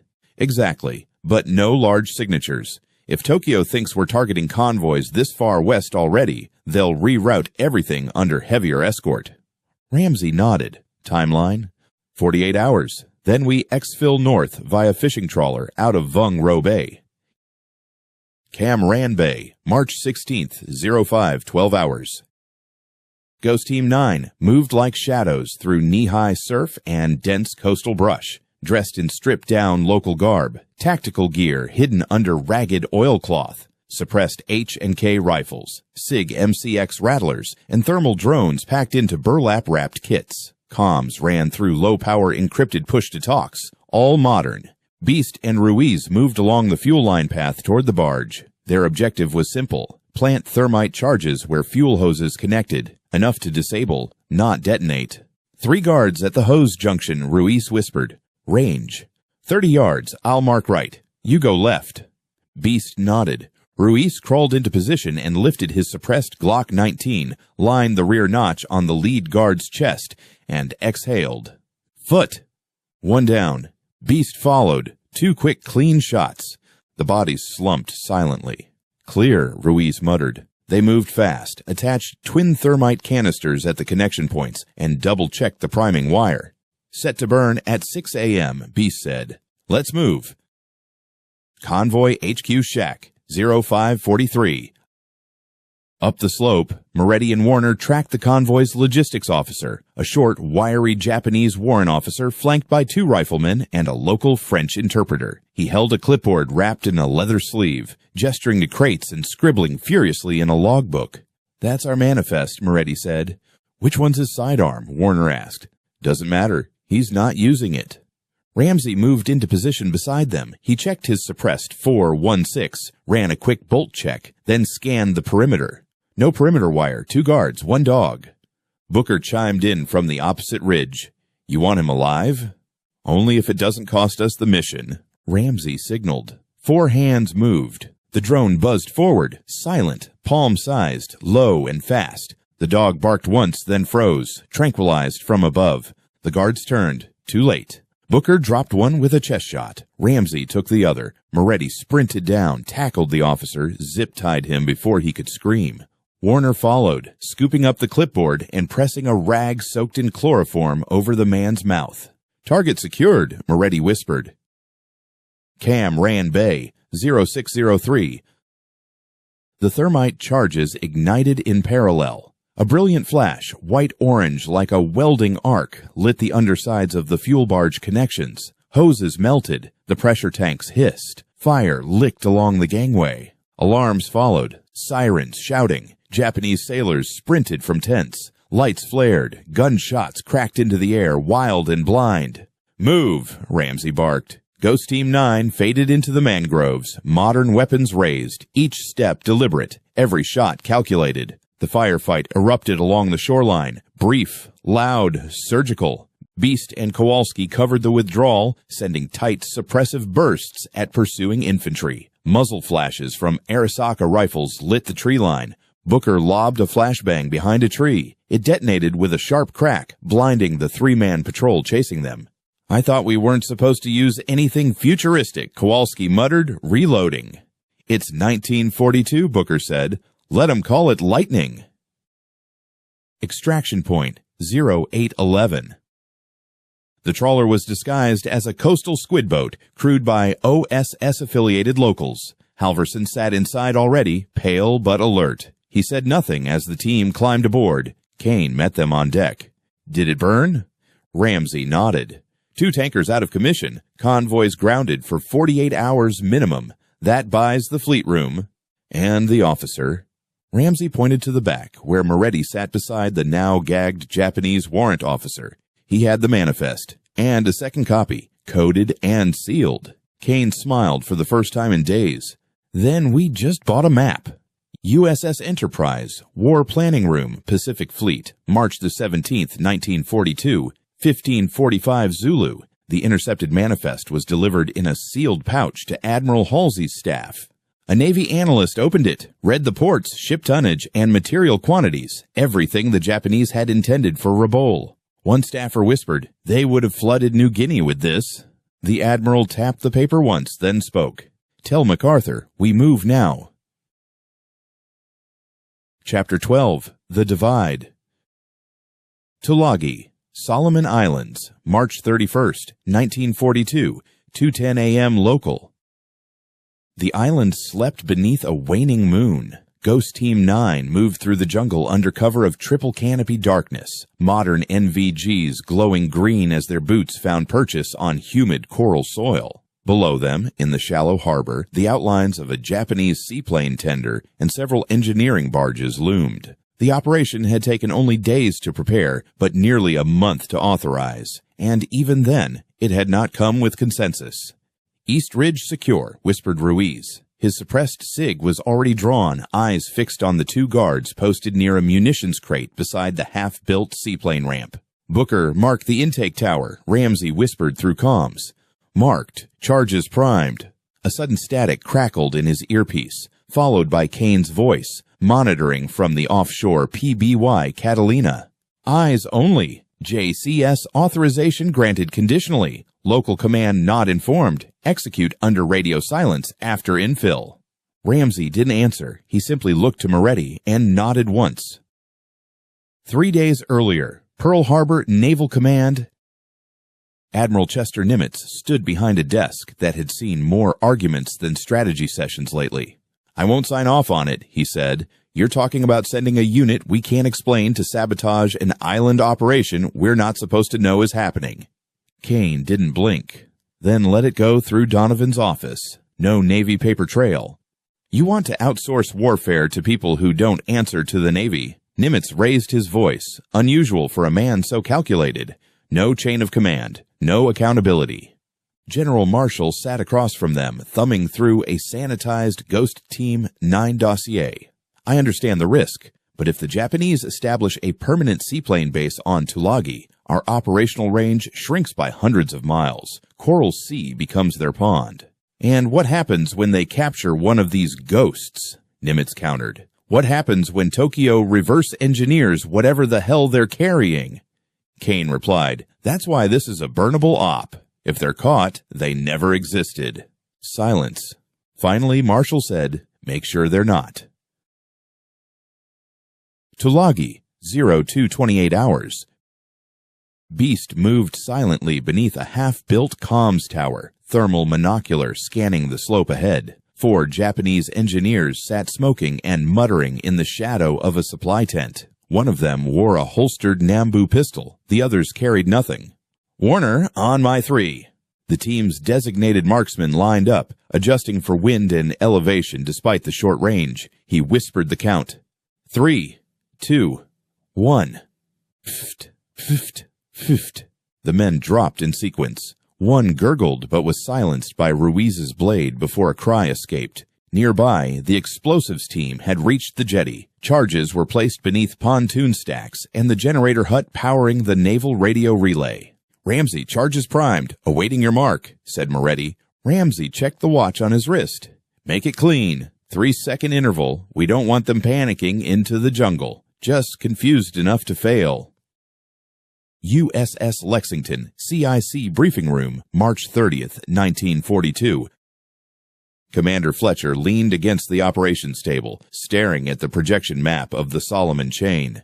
They're calling it Operation Theta, Kane said quietly. We intercept and disrupt Japanese engineering teams on Tulagi. Seaplane base goes dark before it ever lights up. And who exactly is doing the intercepting? Fletcher asked. You don't want to know. Well, that's a damn problem, isn't it? Fletcher snapped. This fleet sails into the Coral Sea in 5 weeks. Every operational variable matters. And now I've got Washington pushing ghosts onto my board. Kane held firm. You'll have your disruption. That's all you need to know. Tulagi, 0247 hours. The first detonation was small, more heat than force. The second was louder. The third lit the lagoon like a sunrise. Black smoke bloomed over the tender ship's deck, even as Japanese soldiers scrambled barefoot from tents and into shouting formations. Movement North Ridge. 4-man patrol moving toward the munition shack, warned Warner. Ramsey keyed his mic. Hold! Let them clear the deck. The Japanese squad reached the shack just as Moretti triggered the final shaped charge. The explosion sent the roof flying. Ammunition crates burst open. Shrapnel ripped through palm trees and men alike. Beast whispered, that ought to cancel the morning briefing. They withdrew silently, blending into the jungle like phantoms. The Catalina extraction would come at 4 a.m. Until then, silence and shadows were their only allies. Washington, D.C., OSS Secure Conference Room, April 2, 1942. The fallout was instantaneous. Donovan was livid. Unauthorized detonation within view of a neutral observation post. Do you have any idea the paperwork I just burned? Kane was calm. We disabled a forward Japanese base and didn't lose a man. The net impact delays their Coral Sea recon window by 10 days. We've already seen signal traffic redirecting assets to Shortland instead. General Marshall looked up from the decrypted report. And the local command? Kane shrugged. Officially unaware. Unofficially suspicious. Donovan slammed a folder shut. If this goes public, there's a congressional hearing before the month is out. Marshall set his papers down. And if it doesn't, then history will record Tulagi as a footnote. He leaned back in his chair. Let's keep it that way. Tulagi, Jungle Ridge, 0359 hours. The Catalina's engine barely rose above a hum. Its black-painted hull skimmed across the inlet. Lights off, crew masked. Ghost Team 9 emerged from the foliage, dirty, sweating, eyes alert. Ramsey was last up the rope ladder. Booker turned to him once aboard. What now? Ramsey looked back at the island, now dotted with columns of smoke and figures running in confusion. Now, he said, we get blamed. The team laughed, quietly, bitterly. Then the plane lifted into darkness. Chapter 13. Ghosts in the Spotlight. April 1942, Pearl Harbor, Naval Base, Hawaii. The doors to the debriefing room opened with a muted creak, and Ghost Team 9 filed in with the quiet confidence of professionals who had survived fire and shadow. The space wasn't large, but its occupants radiated weight. Admiral William Halsey, General Alexander Vandegrift, and Rear Admiral Raymond Spruance stood around a long steel table, eyes locked on the newcomers.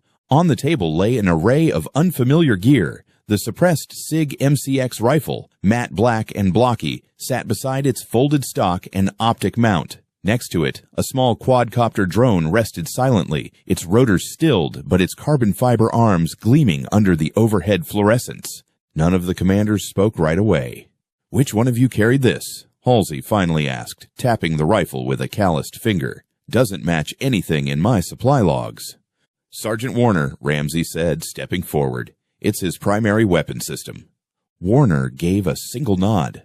Custom build, integrated suppressor, subsonic .30 blackout rounds, variable gas block, reflex optic with infrared overlay. Spruance arched a brow. That sounded like English, but I need a translator. Kane, standing to the side in OSS civilian attire, interjected smoothly. It's a field prototype, not yet approved for general issue, developed under the same procurement stream as the OSS Sten silencers, just more advanced. Vandegrift wasn't buying it. He walked to the other side of the table and picked up the drone. This fly? It does, sir, Booker replied. Line of sight, 10 clicks in ideal conditions, Thermal payload, passive ISR only.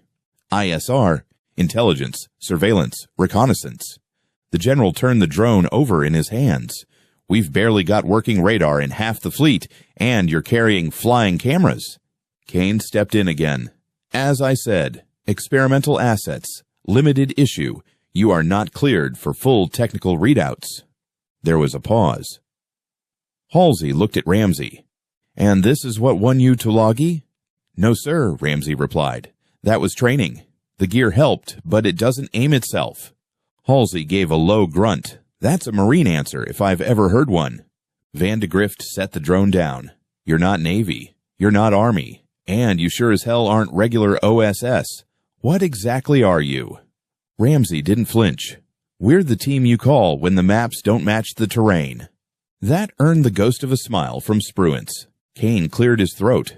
Admirals General, with respect, Ghost Team 9's origin and equipment fall under Compartment A clearance. What they can tell you, they have. What they can't, they won't. Halsey leaned in slightly. I've had destroyer captains come back with half their crew dead because someone didn't know what was waiting on the other side of a lagoon. If you're telling me these people can prevent that, I don't care if they were born on the moon. I want them operational. Van de Grift was less enthusiastic.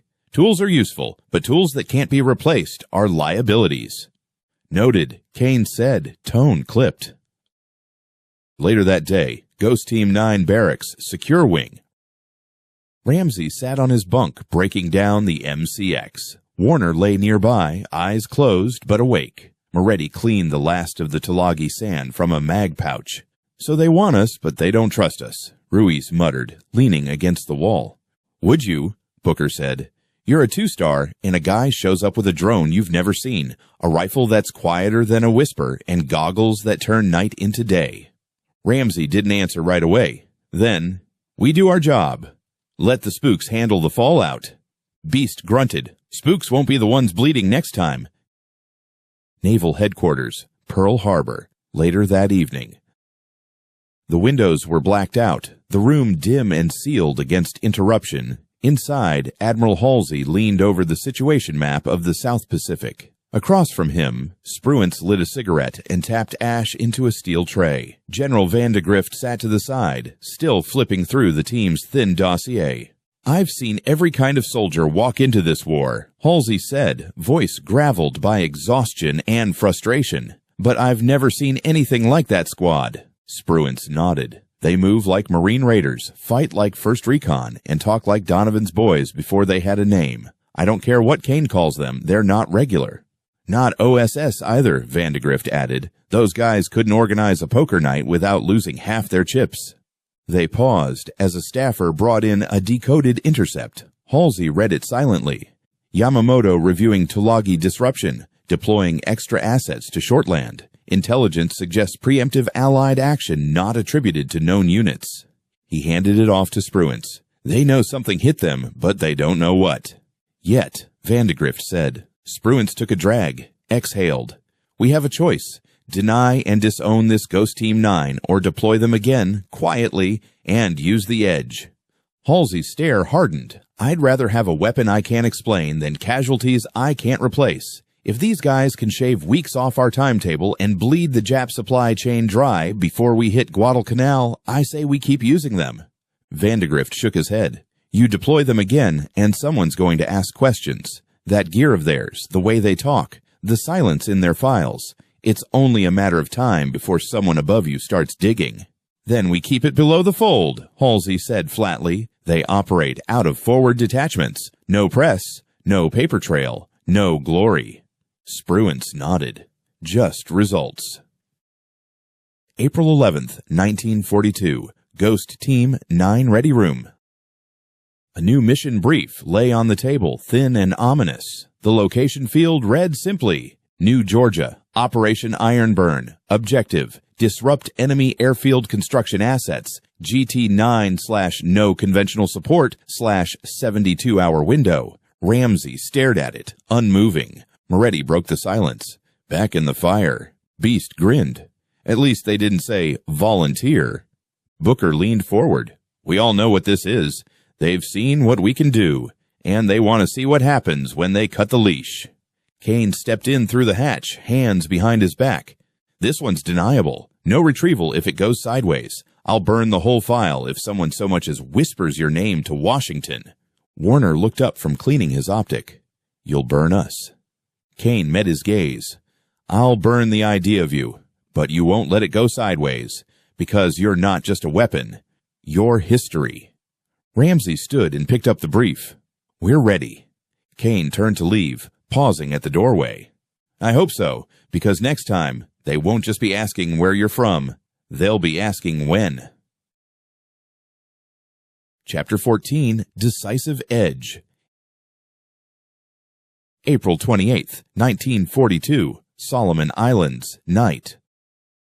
The rain fell in warm sheets over Kolombangara, mixing with the distant rumble of the surf. Beneath the jungle canopy, 6 shadows moved with surgical precision, their shapes flickering in and out of visibility through infrared optics. Ghost Team 9 was back in the field. A recently completed Japanese airfield spanned the eastern plateau of the island, a concrete strip hacked into the jungle by forced labor, now operational. Lights were minimal, but the infrared glow from diesel generators lit up like beacons through the team's thermal scopes. Confirm visual on the target? Ramsey whispered into his throat mic. Confirmed, Booker replied. 2 bombers on the tarmac, heavy presence around the command tent north of the tower. Looks like they're hosting a planning summit. I count 12 high-value personnel in that tent alone. Package includes Imperial brass, Ramsey asked. Hell yes. And they brought both Army and Navy liaisons, mixture of uniforms. I even see a ceremonial katana. Confirmed, Warner added, matching facial structure with image from brief. That's Admiral Shigeyoshi Inoue, Southeast Area Fleet Commander. There was a moment of silence. Kane's gonna have a heart attack, Moretti muttered. This is bigger than Guadalcanal prep. They're planning their next wave of expansion. Then we cut it off right here, Ramsey said. They reached the first perimeter, a tripwire alarm system strung between 2 trees. Ruiz knelt, clipped a bypass line, and motioned forward. The team glided past the trap like smoke.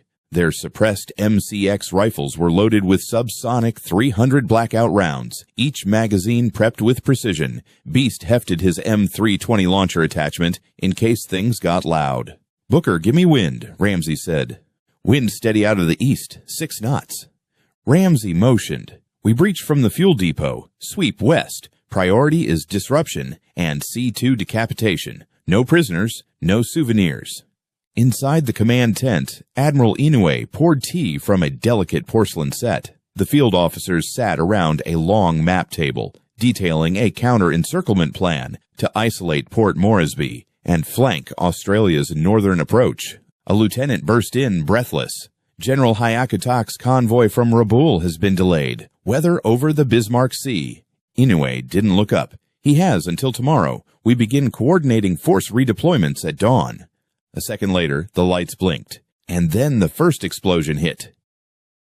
Airfield perimeter, plus 003 from breach. The explosion at the fuel depot was sharp, controlled, enough to destroy supplies and draw attention away from the command tent, but not so large as to send fireballs into the night sky.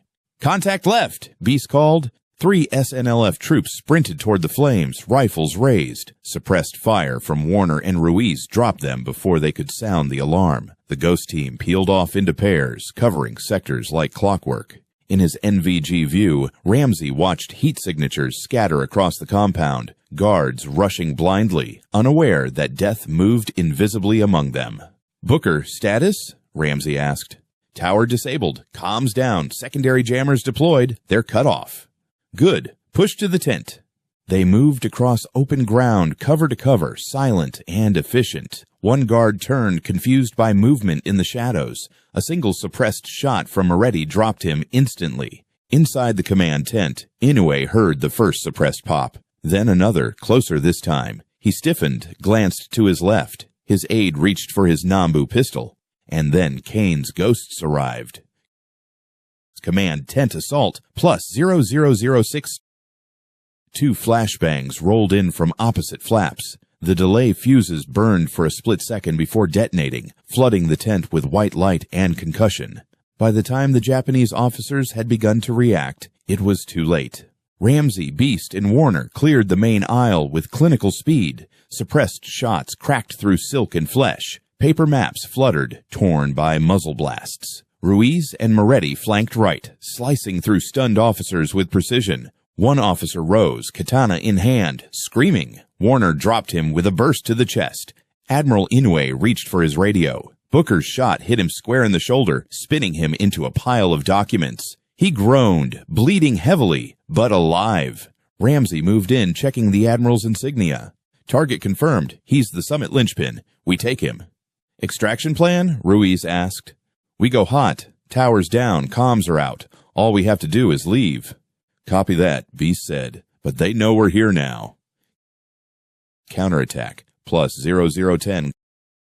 Klaxons began to wail as the Japanese forces regrouped. From the barracks and hangars, dozens of SNLF and IJA soldiers poured out, forming a loose perimeter around the burning depot and the shattered command tent. We're boxed, Booker said over comms. Then break the box, Ramsey snapped. Rally on me at the south taxiway. Warner fired a short burst at a squad attempting to flank. Too many for a clean break. I have a plan, Beast said grimly. He reached into his pack, pulled out a shaped charge, compact, high yield. I plant this at the generator station. When it blows, we move under blackout. They'll be blind. Ramsey paused. That's suicide. Beast grinned. Only if I miss. He took off at a sprint. Generator compound, plus 0012. Beast moved like a freight train, heavy but unstoppable. Rounds pinged around him as he zigzagged through half-lit structures. NVGs flickered from interference, but his mental map was perfect. He reached the generator station, 2 diesel units with auxiliary cables feeding into the airstrip's grid. A single satchel went on the main fuel tank. He armed the charge, set the delay for 30 seconds. Then he turned to run. A flash of light, muzzle fire. Beast dropped to one knee and returned fire. 2 Japanese Marines fell, but the third shot hit home. His side exploded in pain, wet and hot. Charge set, he gasped into the comms. 30 seconds, move, now. No, Ruiz's voice barked back. We double back and pull you out. Negative, Beast coughed. You want this op to mean something. Get that Admiral out. That airfield dies with me. The radio crackled, then silence. South taxiway. Plus 0013. The rest of Ghost Team 9 moved under blackout, their thermal goggles the only eyes functioning after the lights died. The explosion from the generator station tore through the base like an earthquake. Fires erupted across the tarmac. Confusion reigned. Ramsey didn't look back. He knew what that sound meant. Beast was gone. Go, he ordered.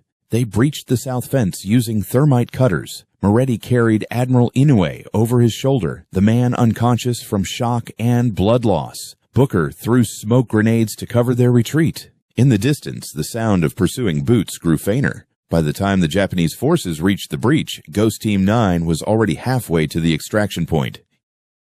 USS Nautilus, 0220 hours. The submarine's interior was humid and cramped. Ramsey sat on a crate, silent, staring at the floor. Beast's name echoed in his head like a bell with no end. Kane climbed down from the forward hatch, handed him a coffee. You got the Admiral, Kane said softly, and you left the Japanese without a command structure in the Solomon chain. We left more than that. Kane nodded. We don't pick when history takes its toll. We just make sure it breaks the right way.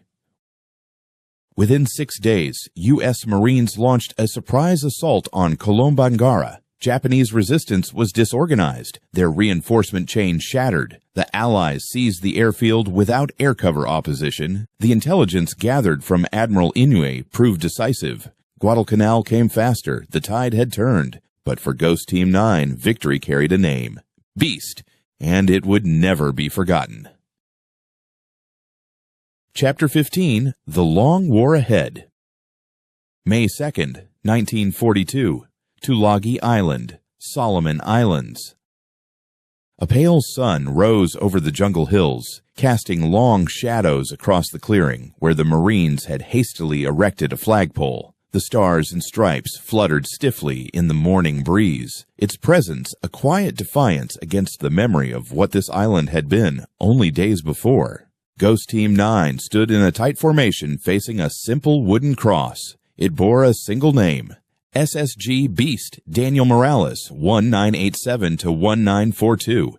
No rank, no unit insignia, just the name and 2 dates that did not belong together. Ramsey removed his cap, folding it under his arm. The rest of the team followed suit. They said nothing. There was nothing to say. Kane stepped forward from the edge of the circle. His uniform was soaked with humidity, his face lined with fatigue that seemed to go deeper than sleepless nights. He cleared his throat once, softly. Beast didn't die in a firefight, Kane began. He made a decision, a calculation. He saw a moment where he could break the enemy's back, and he took it. That's what this team does. And it's what we'll keep doing. He looked down. We don't get to choose how this ends, but we do get to choose what kind of men we are while we're here. The breeze carried the smell of burnt cordite and damp earth. Ruiz stepped forward, kneeling at the base of the cross. He placed a patch, Beast's team insignia, against the wood and pressed his palm flat over it. We'll carry him, he whispered. Ramsey watched the team one by one pay their respects, some with silent nods, others with a hand against the cross. No speeches, no taps, just the grim acceptance of soldiers who had long since learned not to expect clean endings. As the sun rose higher, the jungle chorus returned, bird song, insects, and the distant drone of Allied engines idling near the new command tent. Tulagi was theirs now, but the war was far from over. May 2nd, 1942. Forward Command Tent, Tulagi. Inside the newly established field HQ, the atmosphere was tense but electric. Paper maps covered the tables, their edges weighted with shell casings and canteens. Real-time intelligence now flowed into the tent by radio, decoded, plotted, and argued over. Rear Admiral Richmond Kelly Turner stood at the center, arms folded across his chest, watching a young officer pin new markers onto the map of the Central Pacific. Yamamoto's fleet is consolidating, Turner said. We believe he's baiting us, setting a trap near Midway. Kane stepped into the tent, flanked by Ramsey and Booker. The Admiral didn't greet them with a salute, only a measured nod. Ghost Team 9 had not been officially recognized, but everyone here knew they were no ordinary reconnaissance unit. We believe the success at Kolombangara has rattled them, Turner continued. You didn't just decapitate a command group, you shattered their schedule. A Marine colonel stepped forward. Our codebreakers at Station Hypo caught fragments of a transmission referencing Z-Force setbacks and airfield loss, Solomon Sector. That's you. Ramsey exchanged a look with Kane. The colonel continued. We also believe that as a result, the Japanese have escalated their next operation. Admiral Nimitz expects an attack in the Central Pacific within weeks. Midway is the logical target. Kane raised an eyebrow. And what do you need from us? Eyes, Turner said. But more than that, interference. We want you to harass their logistics, sabotage pre-positioned fuel caches, and if possible, tag key fleet assets. If we know where they're launching from, we know where to strike. Booker spoke for the first time. We're not submarines or spotter planes. No, Turner said. You're something better. You've already done what most teams can't even plan for. We're not asking for clean. We're asking for results. Kane turned to Ramsey. You up for it, Major? Ramsey didn't hesitate. What's the target list? May 3rd, 1942, Ghost Team, 9 quarters, Tulagi. The team's quarters were little more than a lean-to with cots, tarps, and stacked crates of ammo. A single wooden table had been cleared for mission planning. On it lay 3 items, a map of the Pacific, a half-empty pack of MREs, and Beast's folded American flag. The silence was heavier than usual. Booker leaned over the map. Fuel caches on Kwajalein, munitions transit at Truck Lagoon, and mobile naval support forming near Saipan. That's what intel gave us. Truk will be hell, Ruiz said. Heavily fortified.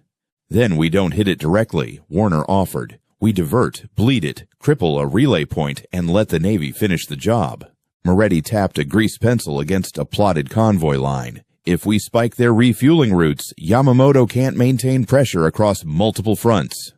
They were talking like war planners now, not operators.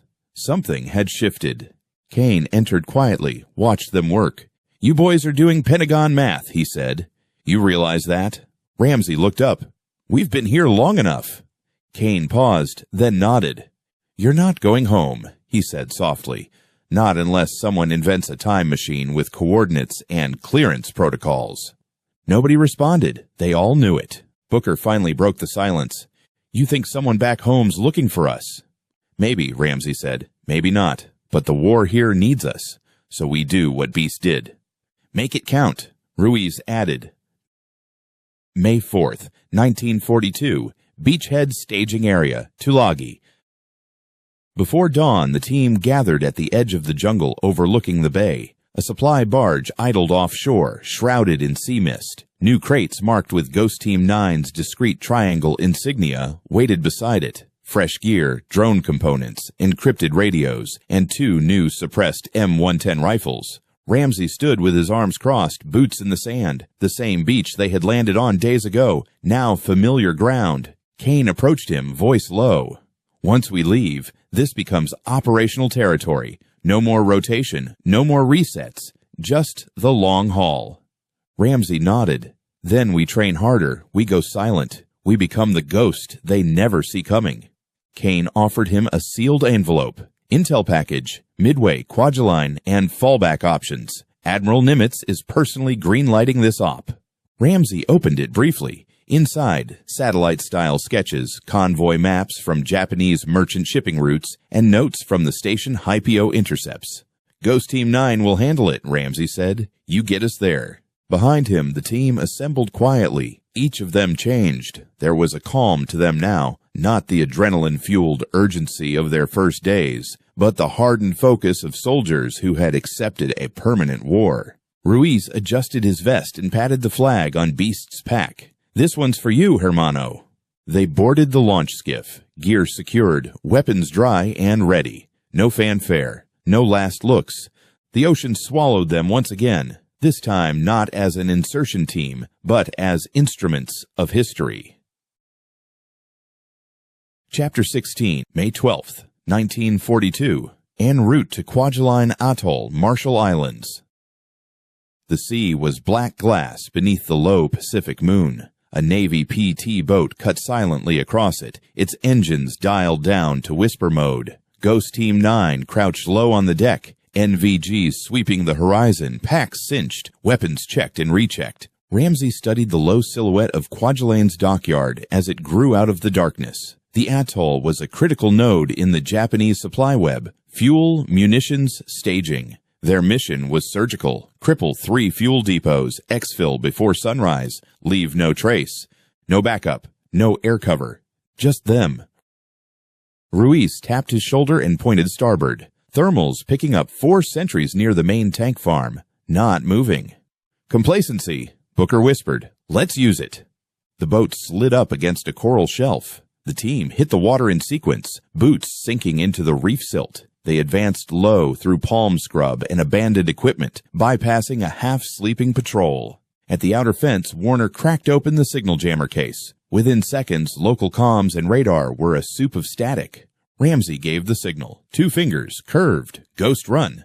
The team split. Moretti and Booker moved east, tagging secondary tanks with magnetic charges. Ruiz and Warner snaked west toward the fuel pipelines. Ramsey and Kane took the central depot, a rusting tank the size of a warehouse. Ramsey planted the first charge. "Timer?" 7 minutes, Kane confirmed. "Plenty of time." "Not for sightseeing." They moved on, silent as vapor. May 12th, 1942, Kwajalein Fuel Depot, 0330 hours. They were almost clear when the dog barked. It wasn't part of the plan. The barking cut through the static-laced radio chatter like a blade, followed by a shout in Japanese. Flashlights snapped on. The quiet op exploded into movement.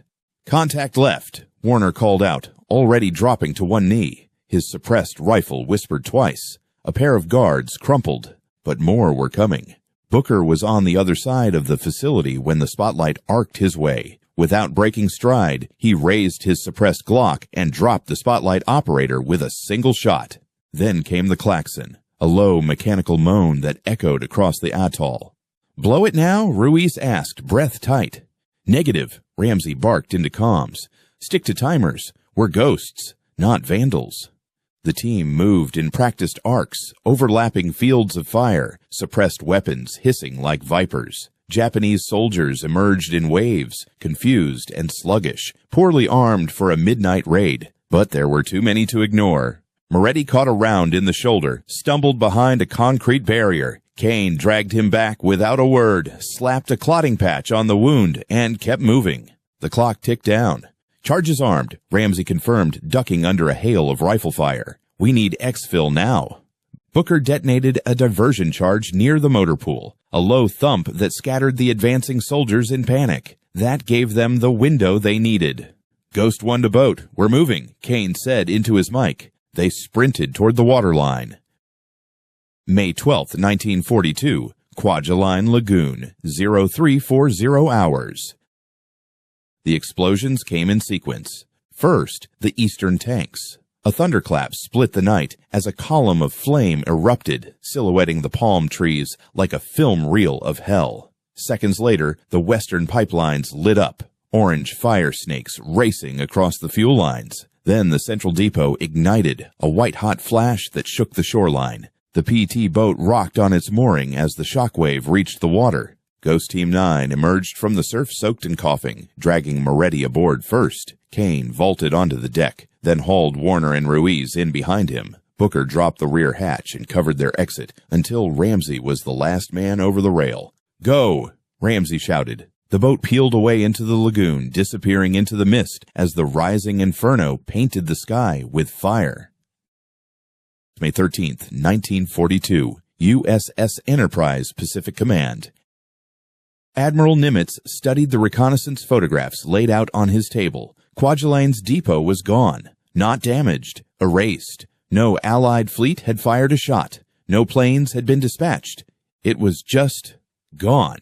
"What are we calling them now?" he asked Commander Fletcher. Fletcher smirked. "They don't call themselves anything." But the Japanese comms intercepted at Station Hypo referred to Yurei Senshi, Ghost Warriors. Nimitz leaned back. "Let's keep it that way."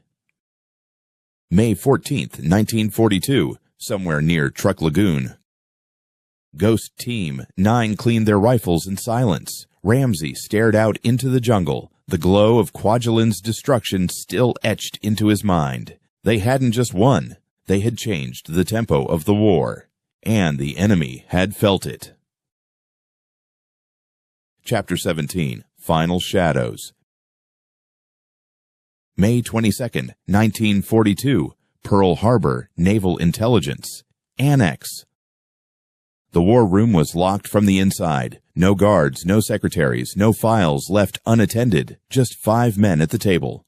Admiral Chester Nimitz, General George C. Marshall, Admiral Ernest King, Commander Joseph Rochefort of Station HYPO, and Brigadier General William Donovan, head of the Office of Strategic Services.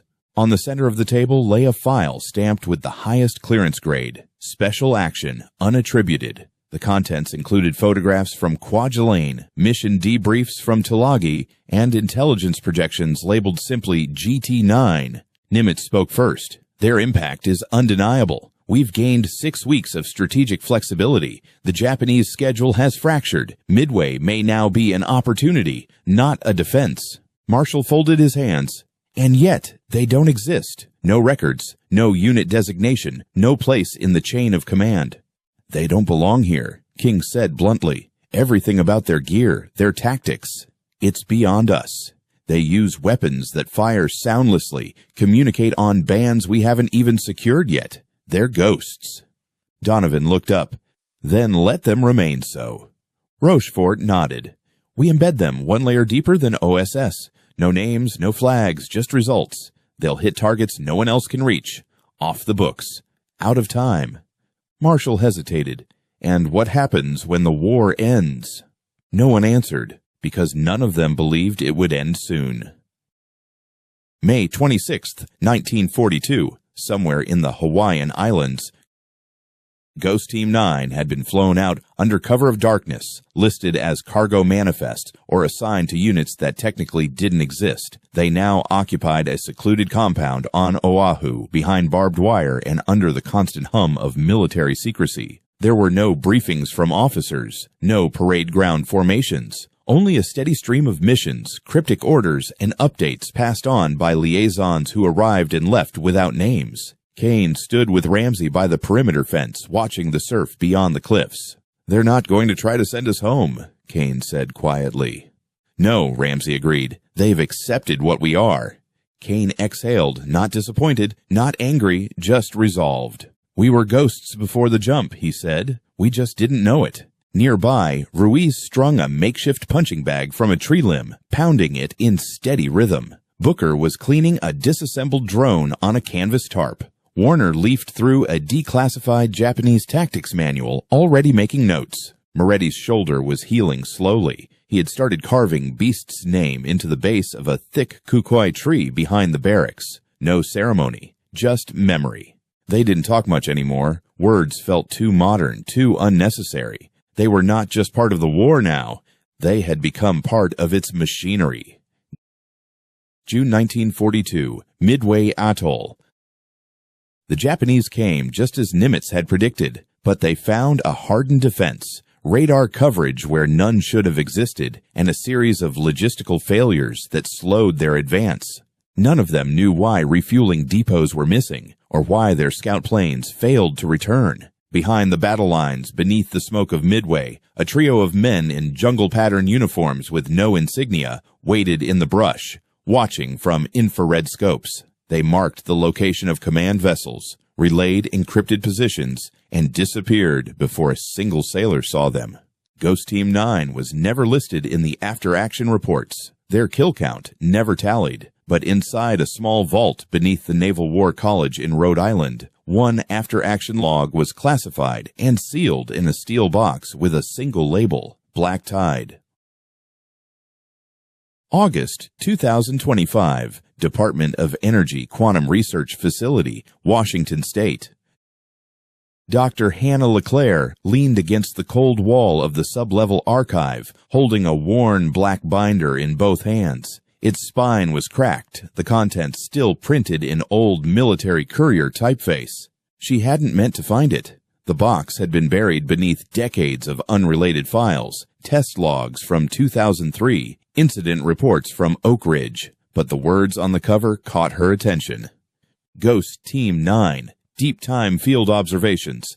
Inside were photos, grainy, damaged. A team of men in strange camouflage, holding weapons that didn't exist in 1942. Backgrounds unmistakably Pacific. Tulagi, Kwajalein, Midway. Her breath caught as she flipped to the final page. There, typed faintly above a faded map of the Solomon Islands. History is a loop with missing steps. They were one of them. LeClaire closed the file slowly. She had always suspected the quantum accident in 2023 had echoes. But now, for the first time, she had proof. They hadn't come back, but they had never been lost. The end.